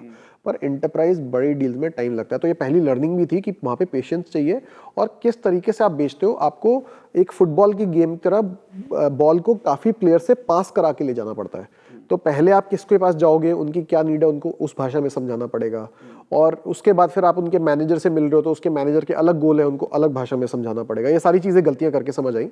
और फिर उनकी सिक्योरिटी टीम आएगी जो चेक करना चाहते हैं कि आपकी प्रोडक्ट, अगर वो अपनी वेबसाइट पर डाल रहे हैं, बहुत बड़ी कंपनी है, लिस्टेड कंपनी है, कि अगर उनका आपका प्रोडक्ट उनकी वेबसाइट पे जाके कुछ गड़बड़ कर जाता है तो उनका नुकसान ज़्यादा है, हाँ। तो उनकी सिक्योरिटी टीम से कैसे बात करनी है, उनकी कंप्लायंस टीम से कैसे बात करनी है, तो ये इतने सारे जो स्टेप्स थे हमें समझ ही नहीं आते थे। जब वो हमसे इतने सारे क्वेश्चन इतना बड़ा भेज देते थे लिस्ट कि भाई सिक्योरिटी के हमें अपनी ये 10-20 प्रोटोकॉल बताओ, हमें समझ ही नहीं आता था क्या करना था। तो हमें पहला बड़ा कस्टमर क्लोज करने में 1 साल लगा। उसके बाद फिर समझ आया कि ये एक्चुअल में हम कुछ गलत नहीं है, उन्होंने कुछ गलत नहीं किया, हमारी एक्सपेक्टेशन गलत थी। बड़े कस्टमर्स को क्लोज करने में टाइम लगता है और उनके स्टेप्स होते हैं, ये डिफरेंट बहुत सारे लोग हैं जो डिसीजन मेकर्स होते हैं, 1% डिसाइड नहीं करता। तो हर एक हमें अपना इस हिसाब से प्रोसेस बनाना है, सेल्स प्रोसेस, कि हम उनकी भाषा में उनको बता पाए। वो हमसे नहीं समझेंगे, हमें उन्हें समझाना है। इंडिया का बड़ा क्लाइंट कोई? इंडिया में बहुत सारे बड़े क्लाइंट हैं, जैसे मैंने आपको बताया एनडीटीवी हमारा एक कस्टमर है, जिनसे हम जाके मिले थे। हमारे पास जी एक बहुत बड़ा कस्टमर है। सबसे फिजिकली जाके मिले? सबसे नहीं, देखिए जैसे मैंने बताया शुरू के हमारे पास इंडिया के कस्टमर्स ना एक्चुअली बाद में आए, और इंडिया थोड़ी फॉलोअर मार्केट है। हम यूएस के कस्टमर्स ले आए थे, इंडिया वाले अपने आप आ गए। ठीक है, समझ गया। अभी आप इन्वेस्टमेंट के बारे में बात कर रहे थे, आपने 2 राउंड किए, तो सबसे पहला राउंड कब किया था? पहला राउंड हमने 2014 में रेज किया था, तकरीबन 3-1 करोड़ का, और सेकंड राउंड उसके बाद हमने $2-2.5 मिलियन का तकरीबन 2016 में रेज किया, जो एक सॉफ्ट बैंक सब्सिडरी थी, और माइक्रोसॉफ्ट वेंचर्स उस टाइम पे जो कहते थे। दोनों ने इकट्ठे किया। कितने % इक्विटी डिल्यूट हो गई थी? देखिए फर्स्ट राउंड में आइडली हमने शायद, मुझे लगता है थोड़ी ज़्यादा कर दी, पर आइडली आपकी डाइल्यूट होनी चाहिए इक्विटी सीड राउंड में 10-15%। हमने तकरीबन शायद उससे 5-1% ज़्यादा कर दी। ईसॉप पूल भी उसी टाइम पे बनता है। ठीक है। ईसॉप पूल कितना था आपका? ईसॉप 10-1% का, 10-15% का था हमारे पास। ठीक है, ओवर 10 था, उसके बाद हमने 15% किया कुछ। उसके बाद जब सेकेंड राउंड रेस किया तो वहाँ कितना चला गया? वहाँ फिर हमने कम डाइल्यूट किया, तकरीबन हमने 12 से 14% के आसपास रेज किया, डाइल्यूट किया। सेकंड राउंड में हमने कंपैरेटिवली कम डाइल्यूट किया था। और B2B टेक के अंदर कितने एक्स का मल्टीपल मिलता है? इसमें कोई लिमिट नहीं है, आप कैसे पोजीशन करो, क्या ग्रोथ दिखाते हो। एक इन्वेस्टर को मेन क्या चीज़, अर्ली स्टेज पे एक इन्वेस्टर को मेन देखना होता है कि आपकी मार्केट कितनी बड़ी है, आप कितने बड़े प्लेयर बन सकते हो, राइट, और कितनी ग्रोथ है उस मार्केट के अंदर, फाउंडर कैसा है। मैंने ऐसे भी फंड्स देखे हैं जिसके अंदर बिना प्रोडक्ट के, बिना कोई ओला इलेक्ट्रिक की बात करके चलते हैं तो ये हो गया, या जिस किसी ने प्रीवियस फाउंडर ने ऑलरेडी एक अच्छी एग्जिट दे रखी है, उन्होंने अभी कुछ बनाया नहीं, कंपनी का नाम भी फाइनल नहीं किया अभी कि नहीं क्या बनानी है, और उनको 100 मिलियन की वैल्यूएशन पे चेक मिल गया $20 मिलियन का। और हमने ऐसे भी केस देखे हैं कि जहाँ पे बहुत ही स्ट्रांग फाउंडर्स है, बट उनका कोई आईआईटी नहीं था, आईएएम नहीं था, तो उनको बहुत ज़्यादा डाइल्यूट करना पड़ा। बाद में जाके उन्होंने ऑब्वियसली अपना मेटल प्रूफ किया, बहुत आगे जाकर के उन्होंने बहुत अच्छे बिजनेसेस बनाए। बट इसमें कोई ऐसा साइंस या लॉजिक नहीं है, आप किस तरह से पिच करके क्या मांग पाते हो उस पर डिपेंड करता है।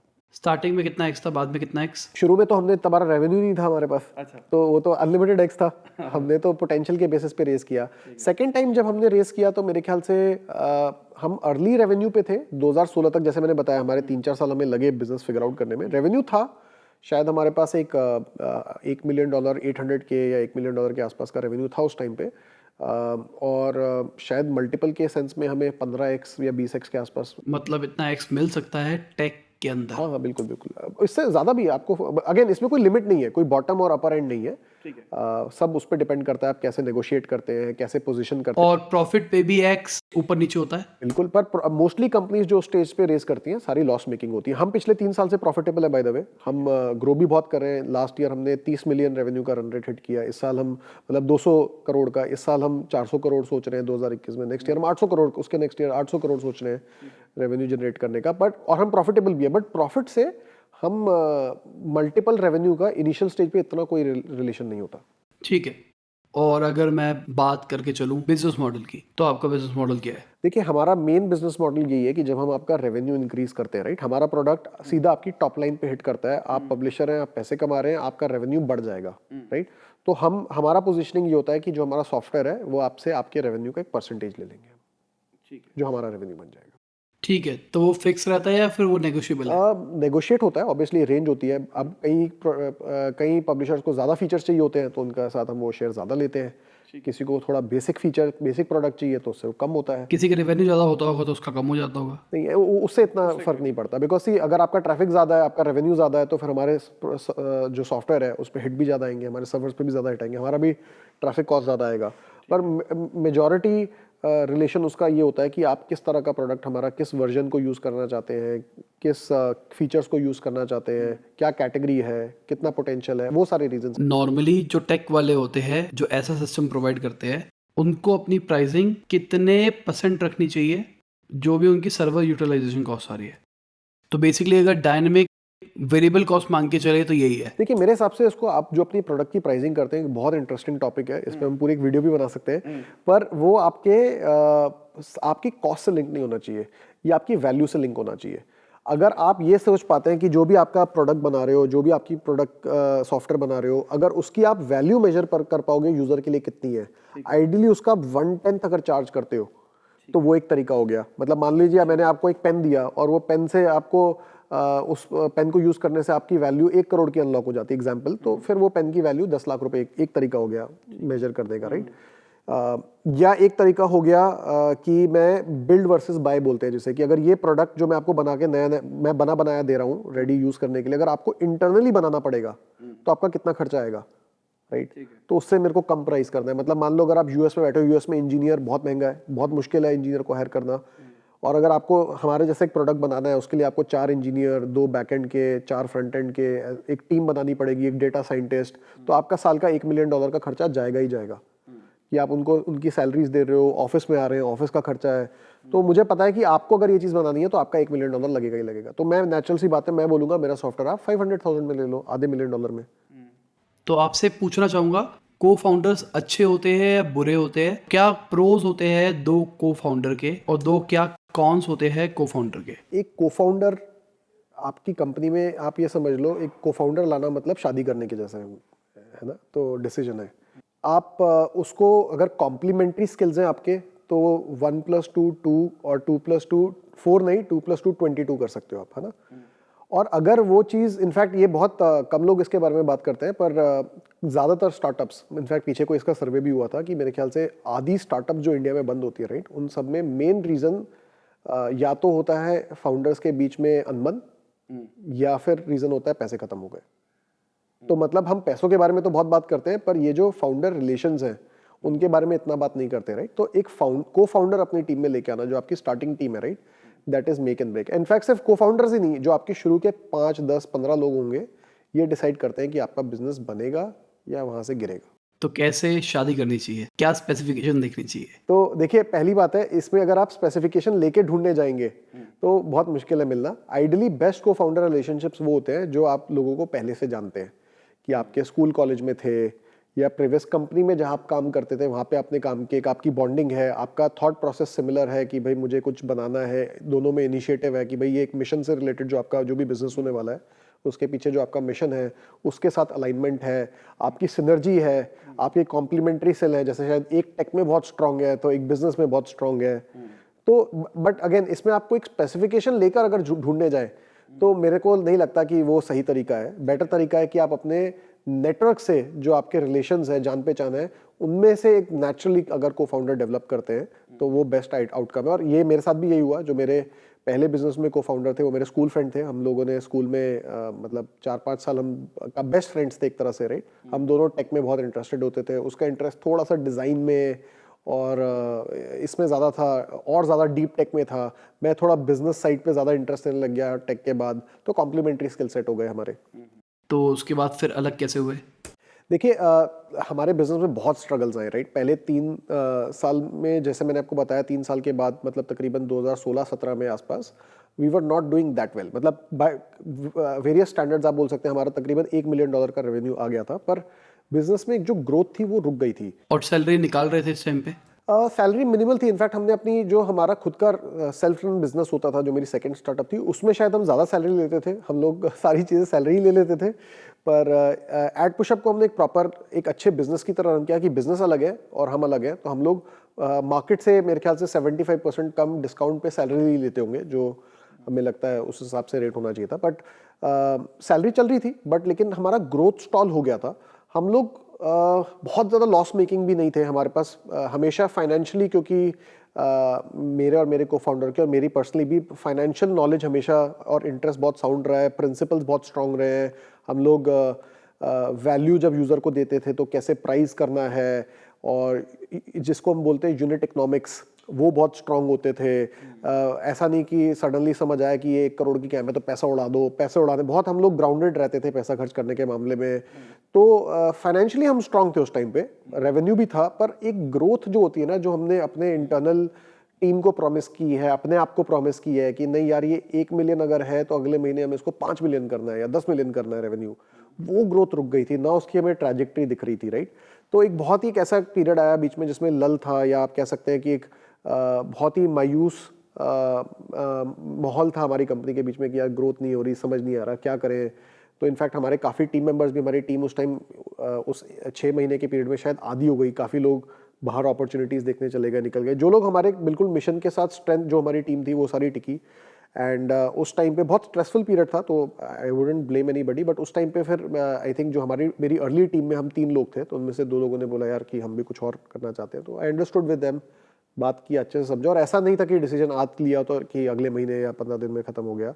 वी डिस्कस्ड अबाउट इट, हमने उसका सोल्यूशन ढूंढा। तकरीबन 6-8 महीने इस डिस्कशन में लगे, सारी चीज़ें प्लान की। फिर उसके बाद समझ आया कि maybe the best way is to part ways, right. शायद हमारे पर्सपेक्टिव डिफरेंट हो गए बिजनेस के बारे में, किस तरीके से अब क्या काम कर सकते हैं। तो वो एक ऐसा मोमेंट था जहाँ पे शायद हम कंपनी बेचने भी वाले थे। हमारे पास एक एक्विजिशन ऑफर था उस टाइम पे, तो हम सोच रहे थे यार अब ग्रोथ नहीं हो रही, बिजनेस है, there is a company which is looking to buy out also our business. हमारा बिजनेस खरीदने के लिए कंपनी इंटरेस्टेड भी थी। तो उस टाइम मुझे फील हुआ, मेरे बाकी 2 फाउंडर्स को लगा कि चलो यार बेच देते हैं। मुझे लगा कि यार एक पुश और मार सकते हैं, एक ट्राई और मारते हैं। नहीं हुआ तो कोई बात नहीं, वापस यही ऑफर 3 महीने बाद फिर गिड़गिड़ा देंगे, क्या किया, दोबारा दे दो ऑफर। तो बट दैट चेंज्ड, मतलब वही हमारा एक पिवटल पॉइंट था। उसके बाद से हमारी बिजनेस बहुत ट्रेमेंडस, जैसे मैंने बताया, ग्रो हो गया। ऑलमोस्ट हमने 10x ग्रो किया उस साल। उसके नेक्स्ट साल हमने ट्रिपल किया अपना रेवेन्यू। ऐसा क्या चेंज किया था? यही जो मैंने आपको बताया, मार्केट की समझ। हम लोग जो हमारा मतलब ये सुनने में एक सिंपल चेंज है, पर इसके हिसाब से पूरी कंपनी बदल जाती है, राइट। कि आप अगर छोटे बिजनेस प्लेयर को बेच रहे हो, एक छोटे ब्लॉगर को बेच रहे हो, वर्सेस आप एक एंटरप्राइज को बेच रहे हो, राइट। तो एंटरप्राइज को बेचने के लिए आपका प्रोडक्ट भी अलग होगा, वो फीचर्स भी अलग मांगेंगे, आपका सेल्स का पर्सन भी सेम नहीं हो सकता। जो मिड मार्केट में बेच रहा है, आपका बेचने का तरीका भी डिफरेंट होगा। आप उनको कैसे रीच आउट कर रहे हो या किस तरीके से आप उनको टारगेट कर रहे हो इनबाउंड में, वो भी डिफरेंट होगा। तो ये जो चेंज था वो हम उन कुछ महीनों में लाए। पूरे फॉर्मेट में नहीं, थोड़े थोड़े चेंजेस किए और उससे हमें एक रिजल्ट इमीडिएट दिखा। ठीक है, जो एक्वायर करने वाली थी कंपनी, जिस रेट पे करने वाली थी उतने में आपने अपने को फाउंडर्स को पैसे देके? उस टाइम नहीं हुआ। हमने उसके बाद एक्चुअल में 2018 में और कुछ 19 में बायबैक्स किए। मतलब कंपनी प्रॉफिटेबल हो गई, राइट। उसके बाद बिजनेस चल गया, बहुत तगड़ी ग्रोथ हो गई। और उनके पास इक्विटी थी और वो एग्जिट, एक तरह से वो एक्टिव नहीं रहे। हाँ, एक्टिव नहीं रहे, बट अगेन सब दोस्त ही थे। अभी हम मिलते हैं तो ऐसा कोई प्रॉब्लम नहीं था कि, तो हमने बोला कि ठीक है यार, इसमें एक एग्जिट मैकेनिज्म होना चाहिए। और इनफैक्ट एक बिजनेस भी ज़्यादा बेटर होता है कि अगर उसमें जो लोग एक्टिव हैं उनकी ज़्यादा होल्डिंग हो, ओनरशिप उनकी ज़्यादा हो, राइट। तो वो फिट बिजनेस माना जाता है। अगर आपके एक अर्ली स्टेज बिजनेस में आपका 70-80% या 90% इन्वेस्टर ने ले लिया या किसी इनएक्टिव पर्सन ने ले लिया, चाहे वो आपके फाउंडर्स ही हो जो काम नहीं करते, तो डेड बिजनेस है। 20% इक्विटी के लिए कोई क्यों इतनी मेहनत करेगा, राइट। तो मेजॉरिटी हमेशा अर्ली स्टेज में उनके पास होनी चाहिए जो एक्टिव लोग हैं, राइट। एंड उसके बाद जब हम प्रॉफिटेबल हुए, ग्रो हुए, तो हमने कुछ बायबैक्स भी किए मेरे को फाउंडर के साथ, या प्रॉबेबली जो अर्ली कुछ एम्प्लॉइज थे उनके साथ भी हमने बायबैक किए और उनसे शेयर खरीदे। उनको भी एक मीनिंगफुल एग्जिट मिला। तो स्टार्टिंग में कितना ये सब बांट दिया था आपने? देखिए, शुरू में हमने पूल अपना बनाया था 10 से 15% के आसपास का, और over a period of time हमने उसको स्पेंड करना चालू किया जैसे जैसे बढ़िया टीम मिले। देखिए, इंडिया में अगर आप ईसॉप ऑफर कर रहे हैं, right, ESOP is not for everybody also, right. काफी सारे लोग बोलते हैं कि अच्छा भाई मुझे कैश में तो इतनी सैलरी चाहिए, ईसॉप तो बोनस है उसके ऊपर, है ना। जनरली वो पोजीशनिंग गलत होती है। स्टॉक ऑप्शन आपको वहाँ ऑफर करना चाहिए जहाँ पे आपकी टीम के साथ बहुत स्ट्रॉन्ग मिशन अलाइनमेंट है, वो आपके मिशन में बिलीव करते हैं, उनको लगता है कि ये कंपनी कुछ करने वाली है, कुछ जो बिजनेस बना रही है, जो गोल है इनका, that is going to make a difference, right. और कई बार एक ये भी प्रॉब्लम होती है कि इंडिया में किसी ने बहुत ज़्यादा, एटलीस्ट उस टाइम पे 2014-15 में ईसॉप की वैल्यू देखी भी नहीं थी, राइट। हम लोग कैसे देखते हैं आसपास में, अगर आप ये सिलिकॉन वैली में चले जाएं तो वहाँ पे हर कोई किसी ना किसी बंदे को अपने नेबरहुड में या अपने जान पहचान में जानता है जिसने ईसॉप से करोड़ों रुपए कमाए हैं। तो उनको पता लगता है स्टॉक ऑप्शन काम की चीज़ है, राइट। अगर आप यूएस में इंटरव्यू करोगे सिलिकॉन वैली में, अगर आप इंडिया में करोगे तो लोगों को कई बार नहीं पता होता स्टॉक ऑप्शन की क्या वैल्यू है। तो आई थिंक अभी हम एक ऐसे जनरेशन शिफ्ट से जा रहे हैं जहाँ पे लोगों को रियलाइज हो रहा है। आज हम हमारी टीम के अंदर तकरीबन हमारी जितनी भी लीडरशिप टीम है उनमें 90% लोगों के पास स्टॉक ऑप्शंस है, राइट। हमारी जो ओवरऑल टीम है, इस एक साल में शायद हमने अपनी टीम ट्रिपल की थी पिछले 12 महीने के अंदर, ड्यूरिंग लॉकडाउन ओनली। तो उनको अगर हम हटा देते हैं, जो लोग हमारे पास एक साल से ज़्यादा काम कर रहे हैं, उस टीम में मेजॉरिटी 60-70% लोगों के पास स्टॉक ऑप्शंस होंगे कंपनी के अंदर। और हमारे जो मोस्टली टीम भी आप देखेंगे, राइट, हमारे साथ बहुत मतलब काफ़ी सारे टीम मेंबर्स जो 3 साल 4 साल, कंपनी 5 साल 6 साल की है तो उसमें मेजॉरिटी ड्यूरेशन में हमारे साथ रुके, और वो तभी हो पाता है जब आपका स्ट्रॉन्ग मिशन अलाइनमेंट हो उनके साथ, और वहाँ पे स्टॉक ऑप्शन ज़रूरी भी है। ठीक है, तो किस तरीके से स्ट्रक्चर कर रखा है आपने ईसॉप को? देखिए, स्टॉक ऑप्शन पूल है, कोई इसमें कोई बहुत स्ट्रांग लॉजिक या वैसा नहीं होता। जैसे अगर हमें लग रहा है कि एक बहुत ही एक हमारा टीम मेंबर है बहुत ही ग्रो कर रहा है, और हमारी मेजॉरिटी टीम एक्चुअली अगर आप देखोगे लीडरशिप सारे इंटर्न्स थे, है ना, तो सब बिना एक्सपीरियंस के आए या बहुत कम एक्सपीरियंस 1-2 साल के एक्सपीरियंस के साथ वो ग्रो हुए हैं, ग्रूम हुए हैं, क्योंकि हमने उनको एनवायरनमेंट ऐसा दिया, राइट, और वो भी अपने ऐसा टैलेंट लेके आए। ऐसा कोई लॉजिक नहीं था, बट लोग जैसे ग्रो किए, जैसे उनका पोटेंशियल निकल के आया, कुछ ऑब्वियसली कुछ फील्ड्स ज़्यादा कॉम्पिटिटिव होती है, जैसे कोई टेक है तो टेक के अंदर नेचुरल सी बात है कंपटीशन ज़्यादा है, तो कंपनसेशन भी मार्केट डिसाइड करती है कि ज़्यादा है, तो वहाँ पे आप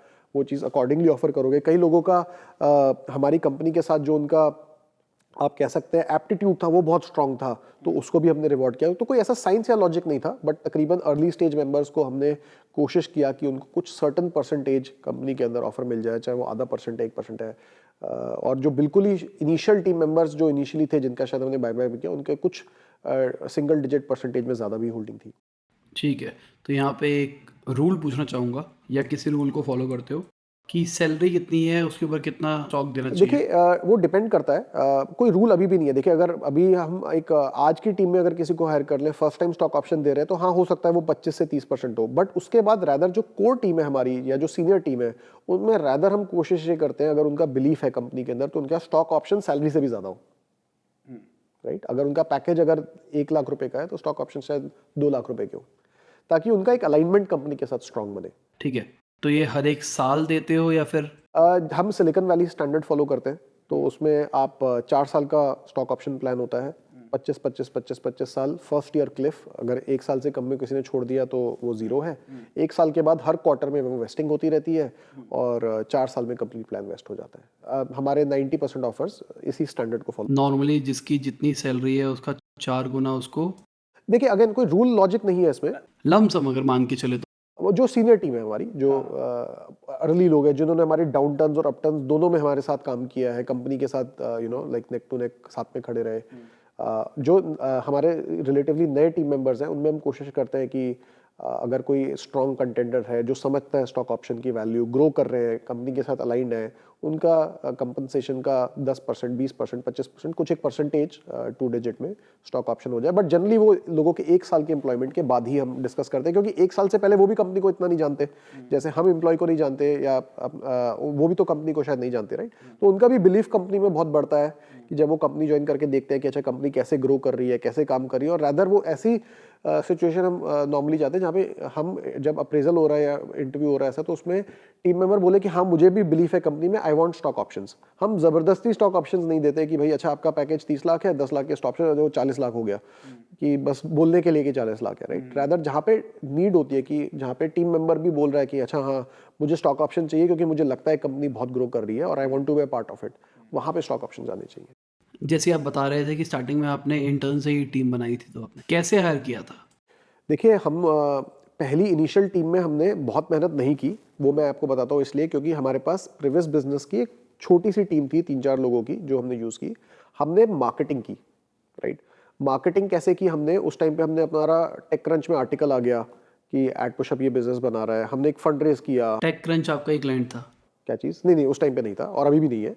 पर टेक क्रंच पे हमारे हम लोग ने शुरू में ना बहुत ज़्यादा मीडिया में आउटरीच किया, कैसे आर्टिकल अपना एड पुशअप को प्रमोट कर सकते हैं। हमने पीआर में बहुत काम किया कि कंपनी का नाम हो, प्रमोट हो। हमने ब्लॉग पोस्ट बहुत सारे लिखे। हमारे ब्लॉग पोस्ट, हमने जब अपना फर्स्ट ऑफिस बनाया था तो उसके ऊपर एक बहुत लंबी पोस्ट लिख दी और उसमें एक एक चीज़ समझाई कि कुर्सी कैसे खरीदी, कितने में खरीदी, टोटल खर्चा कितना है ऑफिस बनाने में। जैसे वो पोस्ट हमने लिखी तो वो रेडिट में वायरल हो गई, रेडिट इंडिया सब रेडिट में वो वायरल हो गई। तो वहाँ से लोगों को मतलब अवेयरनेस बहुत हुई हमारी कंपनी के बारे में कि एक स्टार्टअप है।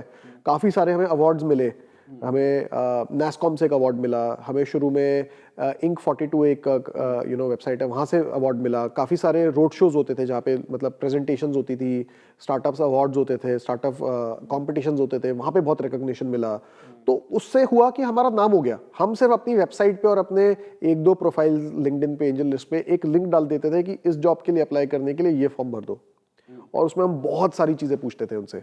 पूरा एप्टीट्यूड समझने की कोशिश करते थे, स्किल सेट, एक्सपीरियंस नहीं, हम रिज्यूमे मांगते भी नहीं थे कि रिज्यूमे मत दो हमें, हमें आप अपने स्किल्स बताओ, अपने उस हिसाब से पूरा हम रोल के हिसाब से क्वेश्चनर बनाते थे और हमारे पास बहुत सारे लोग वो उसको फिल करते थे। तो इसमें भी हम मार्केटिंग करते थे, हम अपने आप को एज हम अपना मिशन प्रमोट कर रहे हैं कि हमारी कंपनी क्या करना चाहती है, उसको उसकी पीआर कर रहे हैं। ये 2017 की बात है? 2014, 15, 16 और लोग अप्लाई करते थे फिर। कितना कंपनसेशन देते थे इंटर्न को उस टाइम पे? देखिए उस टाइम पे तो कंपनसेशंस ऑब्वियसली यंग कंपनी थी, नहीं पैसे तो देते थे पर बहुत माइनर कंपनसेशन, मतलब आप मान के चलिए रेंज इंटर्न्स को जब हम स्टार्ट करेंगे तो 2 लाख 3 लाख 4 लाख के आसपास का रहता था। Obviously that has changed a lot, मतलब जो उस टाइम में हमारे टीम में इंटर्न्स थे अब शायद उसके 10-10 गुना से भी ज़्यादा उनकी कंपनसेशन हो गया, but they have grown with the company और उन्होंने देखा है कंपनी ग्रो हुई है, वो भी ग्रो है। और ऐसा नहीं हुआ कि कंपनी ग्रो होने में होता है ना कि काफ़ी कंपनीज में कि कंपनी आगे निकल जाती है, एम्प्लॉय कहता है मैं कहाँ, तो they always have that culture और फीलिंग उनको रहता है कि I am the company, right, so they grow with it. तो अभी आप टीम की बात कर रहे थे, तो इनिशियल टीम में आपकी लर्निंग क्या थी? हमारी 2 सबसे बड़ी लर्निंग टीम के साथ ये थी कि इंडिविजुअली आप कैसे काम करते हो बहुत डिफरेंट है, जब आपको टीम के साथ काम करना है तो बहुत डिफरेंट हो जाता है। और वहाँ पे वो जो 2 लर्निंग थी, एक पहली थी कि टीम का मोरल, टीम का कितना अलाइनमेंट है आपके साथ, कितना मोरल है, और सेकंड कि उनकी क्या दिमाग में उनको ब्लॉकर्स हैं या क्या चीज़ उनको रिस्ट्रिक्ट करती है। तो जैसे इसमें एक 100 मीटर की जो दौड़ होती है उसमें एक 10 सेकेंड बैरियर करके टर्म यूज़ किया जाता है। उसका एग्जाम्पल ये है कि सन 1950 तक या 60 तक कितनी सैकड़ों साल से ओलंपिक्स चल रहे थे, पर बिलीफ ये था कि इंसान फिजिकली इस बॉडी से 10 सेकंड से कम 100 मीटर की रेस में नहीं हिट कर सकता। जो बेस्ट से बेस्ट रनर है 10 सेकंड से कम कोई नहीं कर सकता, फिजिकली पॉसिबल नहीं है, इंसान का शरीर हिसाब से नहीं बना और कोई नहीं कर पाया था, नेचुरल सी बात है। 1968 में मेरे ख्याल से जिम हाइंस करके एक पर्सन था जिसने 9.9 पहली बार क्लॉक में मैनुअल टाइमिंग में एक रेस में ला दिया और पूरे न्यूज़ फैल गई सब जगह कि भाई पहली बार किसी इंसान ने 9.9 सेकंड क्लॉक कर दिया 100 मीटर की रेस में। उसके बाद बहुत इंटरेस्टिंग चीज़ हुई, वो ये हुई कि इतने सारे लोग जो मानते थे कि 10 सेकंड से कम हो ही नहीं सकते, जिनके स्कोर 10 सेकंड के ऊपर आते थे, उनकी परफॉर्मेंस भी इंप्रूव हो गई और वो लोग भी 10 सेकंड से कम 9.9, 9.8 इन सब में क्लॉक करना चालू कर दिया।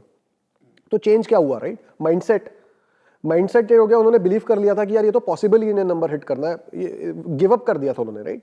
जब उनको लगा कि नहीं ऐसा नहीं है, ये फिजिकल लिमिटेशन नहीं थी, ये साइकोलॉजिकल लिमिटेशन थी, तो सडनली लोगों का दिमाग ओपन अप हो गया। और इसी वजह से हम इंटर्न्स भी ज़्यादा हायर करते हैं, क्योंकि जब इंटर्न्स आपके पास कंपनी में आते हैं तो वो कोई बाउंडेशन या लिमिटेशन, दिमाग उनका फ्रेश ओपन होता है। सबसे मुश्किल चीज़ है अनलर्न करना, लर्न करना मुश्किल नहीं है, अनलर्न करना मुश्किल है। तो अब अपनी पुरानी 3 कंपनी में जो लिमिटेशन अपने दिमाग में लेके आए हो ना, सीख के आए हो, वो नेक्स्ट कंपनी में भी आप लेके जा रहे हो। तो लोग अनलर्न नहीं कर पाते थे, विच इज़ वाई इंटर्न्स या बहुत कम एक्सपीरियंस वाले जो लोग होते थे वो बहुत अडेप्टेबल, मोल्डेबल होते थे, राइट? उनके दिमाग में बाउंडेशन नहीं थे। उनको आप बोल रहे हो कि भाई 1 महीने में 1 लाख का बिजनेस लाना है, तो वो क्वेश्चन नहीं करते थे कि भाई 1 लाख का पॉसिबल ही नहीं है, 10,000 का ही हो सकता है। वो दिमाग में ओपन थे इस बारे में। और सेकेंड थी टीम वर्क, राइट? और टीम वर्क का एग्जाम्पल ये है, एक फेमस कोट भी है इसके बारे में कि अगर आपको तेज चलना है तो अकेले चलो, पर अगर आपको आगे तक जाना है तो लोगों को साथ में लेके चलो, राइट? जिसका पॉइंट ये है कि अगर इनफैक्ट ये बास्केटबॉल के अंदर बहुत विजिबल है। आई नो आप क्रिकेट ज़्यादा खेलते हो, पर बास्केटबॉल में मेरे ख्याल से Michael Jordan, magic Johnson, Kobe Bryant का नाम सबने सुना है, राइट? चाहे खेलते हो या फॉलो करते हो नहीं करते हो। पर एक टीम है सैन एंटोनियो स्पर्स करके टेक्सास में, बहुत लोगों ने इसका नाम नहीं सुना, पर इस टीम ने 2001 या 2 से लेकर के 10-15 साल में 4 बार नेशनल चैंपियनशिप जीती है। और उससे पहले 2001 से पहले शायद मुश्किल से एक आध बार कभी 50 साल में जीती हो तो जीती हो, राइट? तो हुआ क्या कि यहाँ पे 3 लोगों का एक कॉम्बिनेशन बन गया जिसको बोलते हैं बिग 3 के नाम से फेमस है वो, राइट? और टिम डंकन, टोनी पार्कर और मनु जिनोबली, इन तीनों लोगों ने मिलकर एक ट्रायो बनाया। इंडिविजुअली ये इतने फेमस नहीं होंगे, पर इन तीनों की अगर कंबाइंड परफॉर्मेंस, टीम वर्क के साथ आप खेलते हो तो बड़े बड़े प्लेयर जिनका इतना नाम है वो भी हार जाते थे उनके सामने, राइट? तो इंडिविजुअली वो इतने स्ट्रांग नहीं थे, but as a team they were a lethal combination. मतलब उनके अगेंस्ट अगर आप गेम खेल रहे हो तो आप गए, है ना? और जैसे मैंने बताया कितनी सैकड़ों उन्होंने गेम्स जीती और नेशनल चैंपियनशिप भी 4 बार जीती। तो उससे ये समझ आता है कि टीम वर्क कितना इंपॉर्टेंट है। अगर आप अपनी टीम के अंदर एक सिनर्जी और एक ये ऐसा एप्टीट्यूड या एटीट्यूड नहीं ला पाते कि भाई हम एक मिशन के लिए काम कर रहे हैं, हमारा एक गोल है, हम एक ही कंपनी है, हम एक ही टीम है, जी जान लगा देंगे, एक साथ काम करेंगे, वो चीज़ नहीं अगर आप डेवलप कर पा रहे तो दैट मीन्स कि आपकी टीम का जो रिजल्ट आएगा उसके लिए रिस्पॉन्सिबल आप ही हैं। ये डेवलप करना एटीट्यूड, ये एक कॉमन मिशन बनाना, गोल बनाना टीम के अंदर, ये भी एक फाउंडर का बहुत इंपॉर्टेंट काम होता है, राइट। और ये लर्निंग हमें ऑब्वियसली पहली बार पे तो हमें भी नहीं पता था, बट टीम के साथ कैसे काम करना, अगर ये दो चीज़ों का हमारा जो लर्निंग था वो बहुत पावरफुल और यूजफुल है, और टिल डेट हम उसे यूज़ करते हैं। तो यहाँ पे मैं जानना चाहूँगा कि आप अपने पर्सनल फाइनेंस को किस तरीके से मैनेज करते हो? आजकल बहुत ट्रेंड में है पर्सनल फाइनेंस। हाँ, पर्सनल फाइनेंस देखिए, मैं बहुत बिग टाइम इन्वेस्टर हूँ। मैं मेरे ख्याल से मैं अपनी 90-95% जो पैसे हैं वो इन्वेस्ट कर देता हूँ, ठीक है। और इसमें एक्चुअली मुश्किल अमीर बनना नहीं होता, अमीर रहना होता है, राइट। कभी भी आप देखेंगे लोगों के पास कहीं ना कहीं बीच में लाइफ में कभी ऐसा पीरियड आया, 2-3 साल खूब पैसे कमा लिए या कुछ ऐसा काम किया कि सडनली इनकम बढ़ गई या कुछ हो गया। बहुत लोगों के साथ होता है। प्रॉब्लम क्या होती है, 2 या 3 साल बाद वापस वो वहीं पे आ जाते हैं जहाँ से चालू हुए थे, राइट। जैसे कि अगर एक सर्वे हुआ था कि 70% जो लॉटरी विनर्स होते हैं, 70-80% यूएस में, 2 या 3 साल बाद वो सारा पैसा गवा देते हैं अपना, वापस जितने गरीब थे उतने वापस हो जाते हैं, राइट।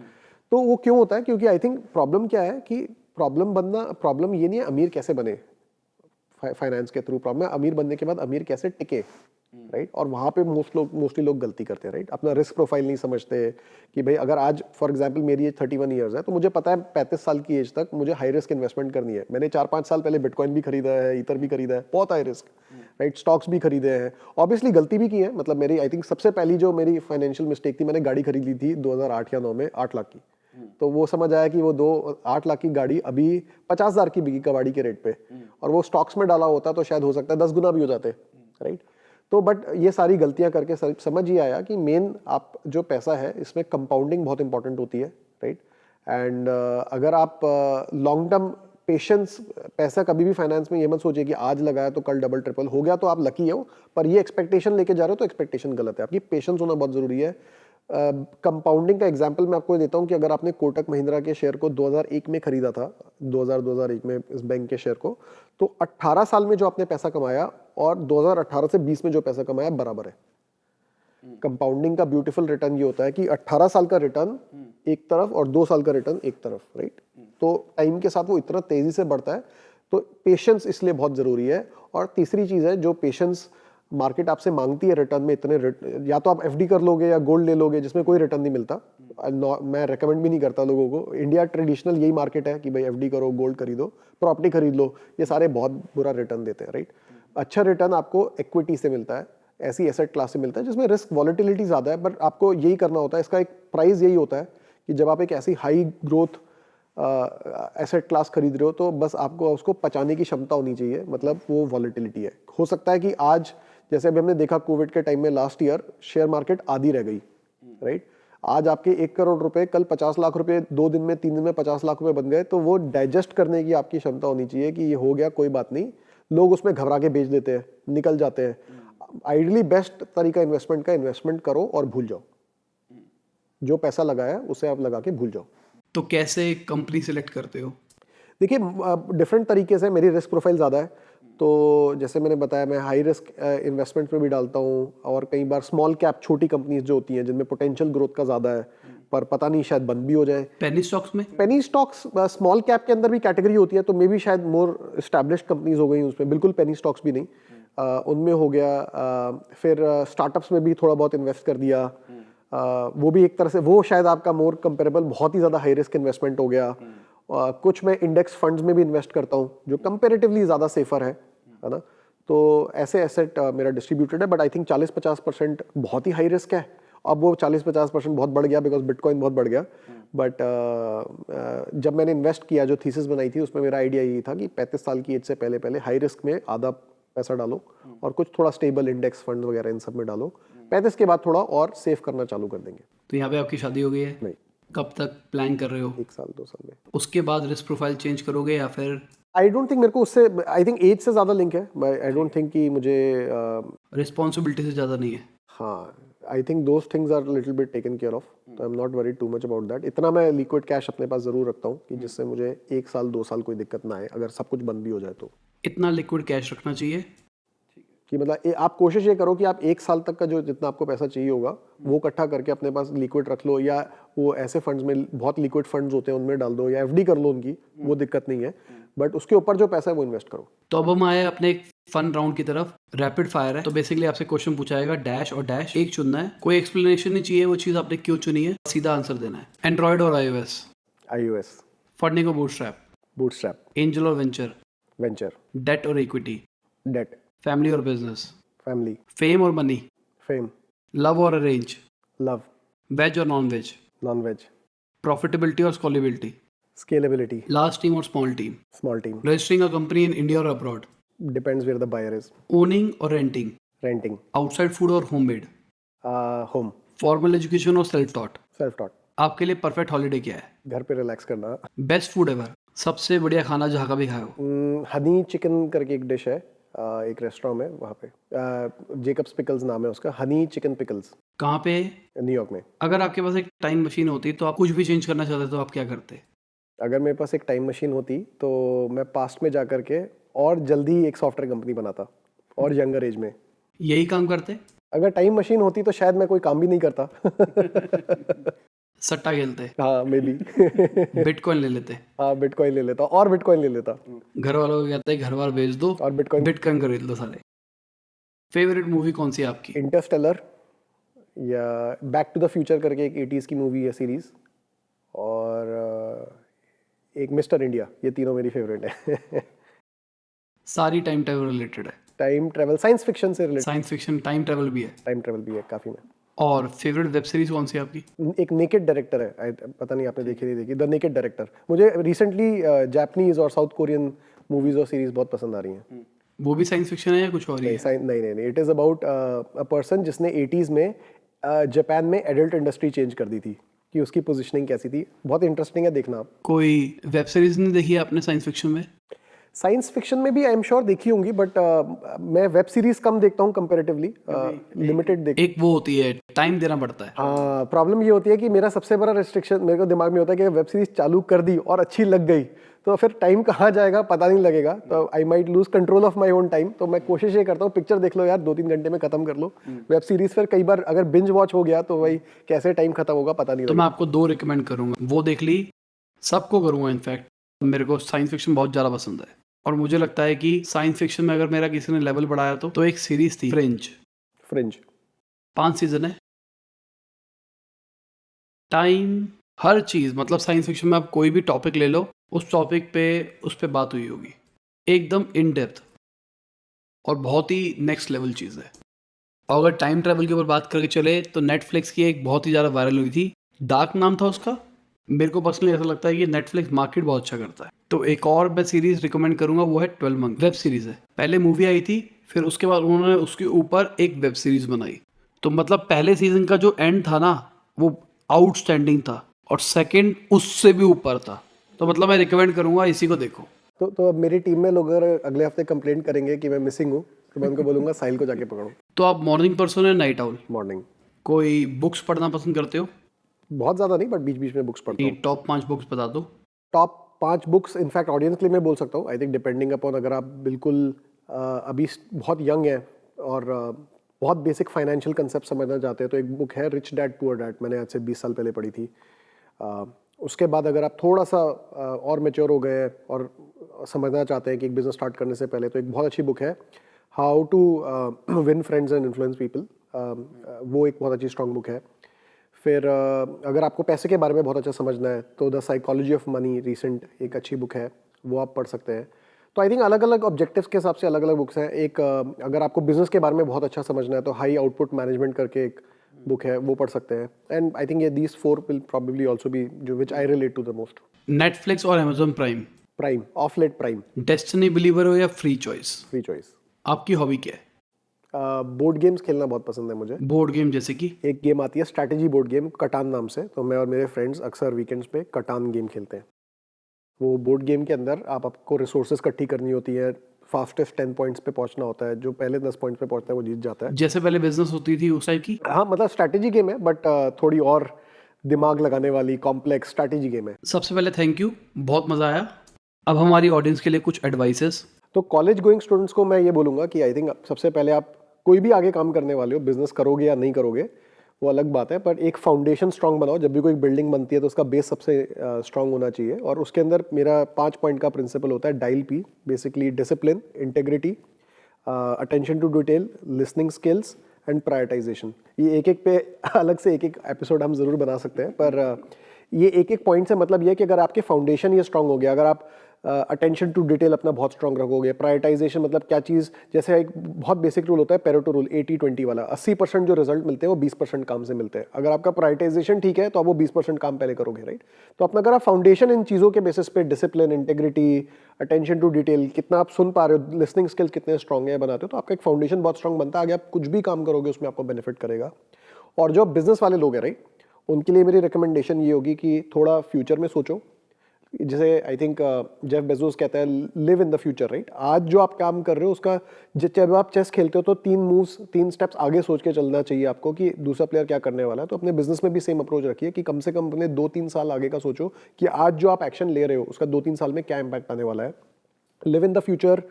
आप अपना आइडल कस्टमर जितनी जल्दी समझ सकते हो समझो। मुझे 3 साल लगे, आपको इतना टाइम नहीं लगना चाहिए, बट आइडल कस्टमर समझो जल्दी से जल्दी। और उसके बाद कंप्लीट ओसीडी हो जाओ उसके बारे में कि भाई वो कस्टमर कौन है, उनकी जन्मपत्री क्या है, उनका क्या डिसीजन मेकिंग तरीका होता है, उनके बारे में जो भी आप समझ सकते हो उसको जल्दी से जल्दी समझो, और उसके साथ अपनी इंट्यूशन इंप्रूव करिए, राइट।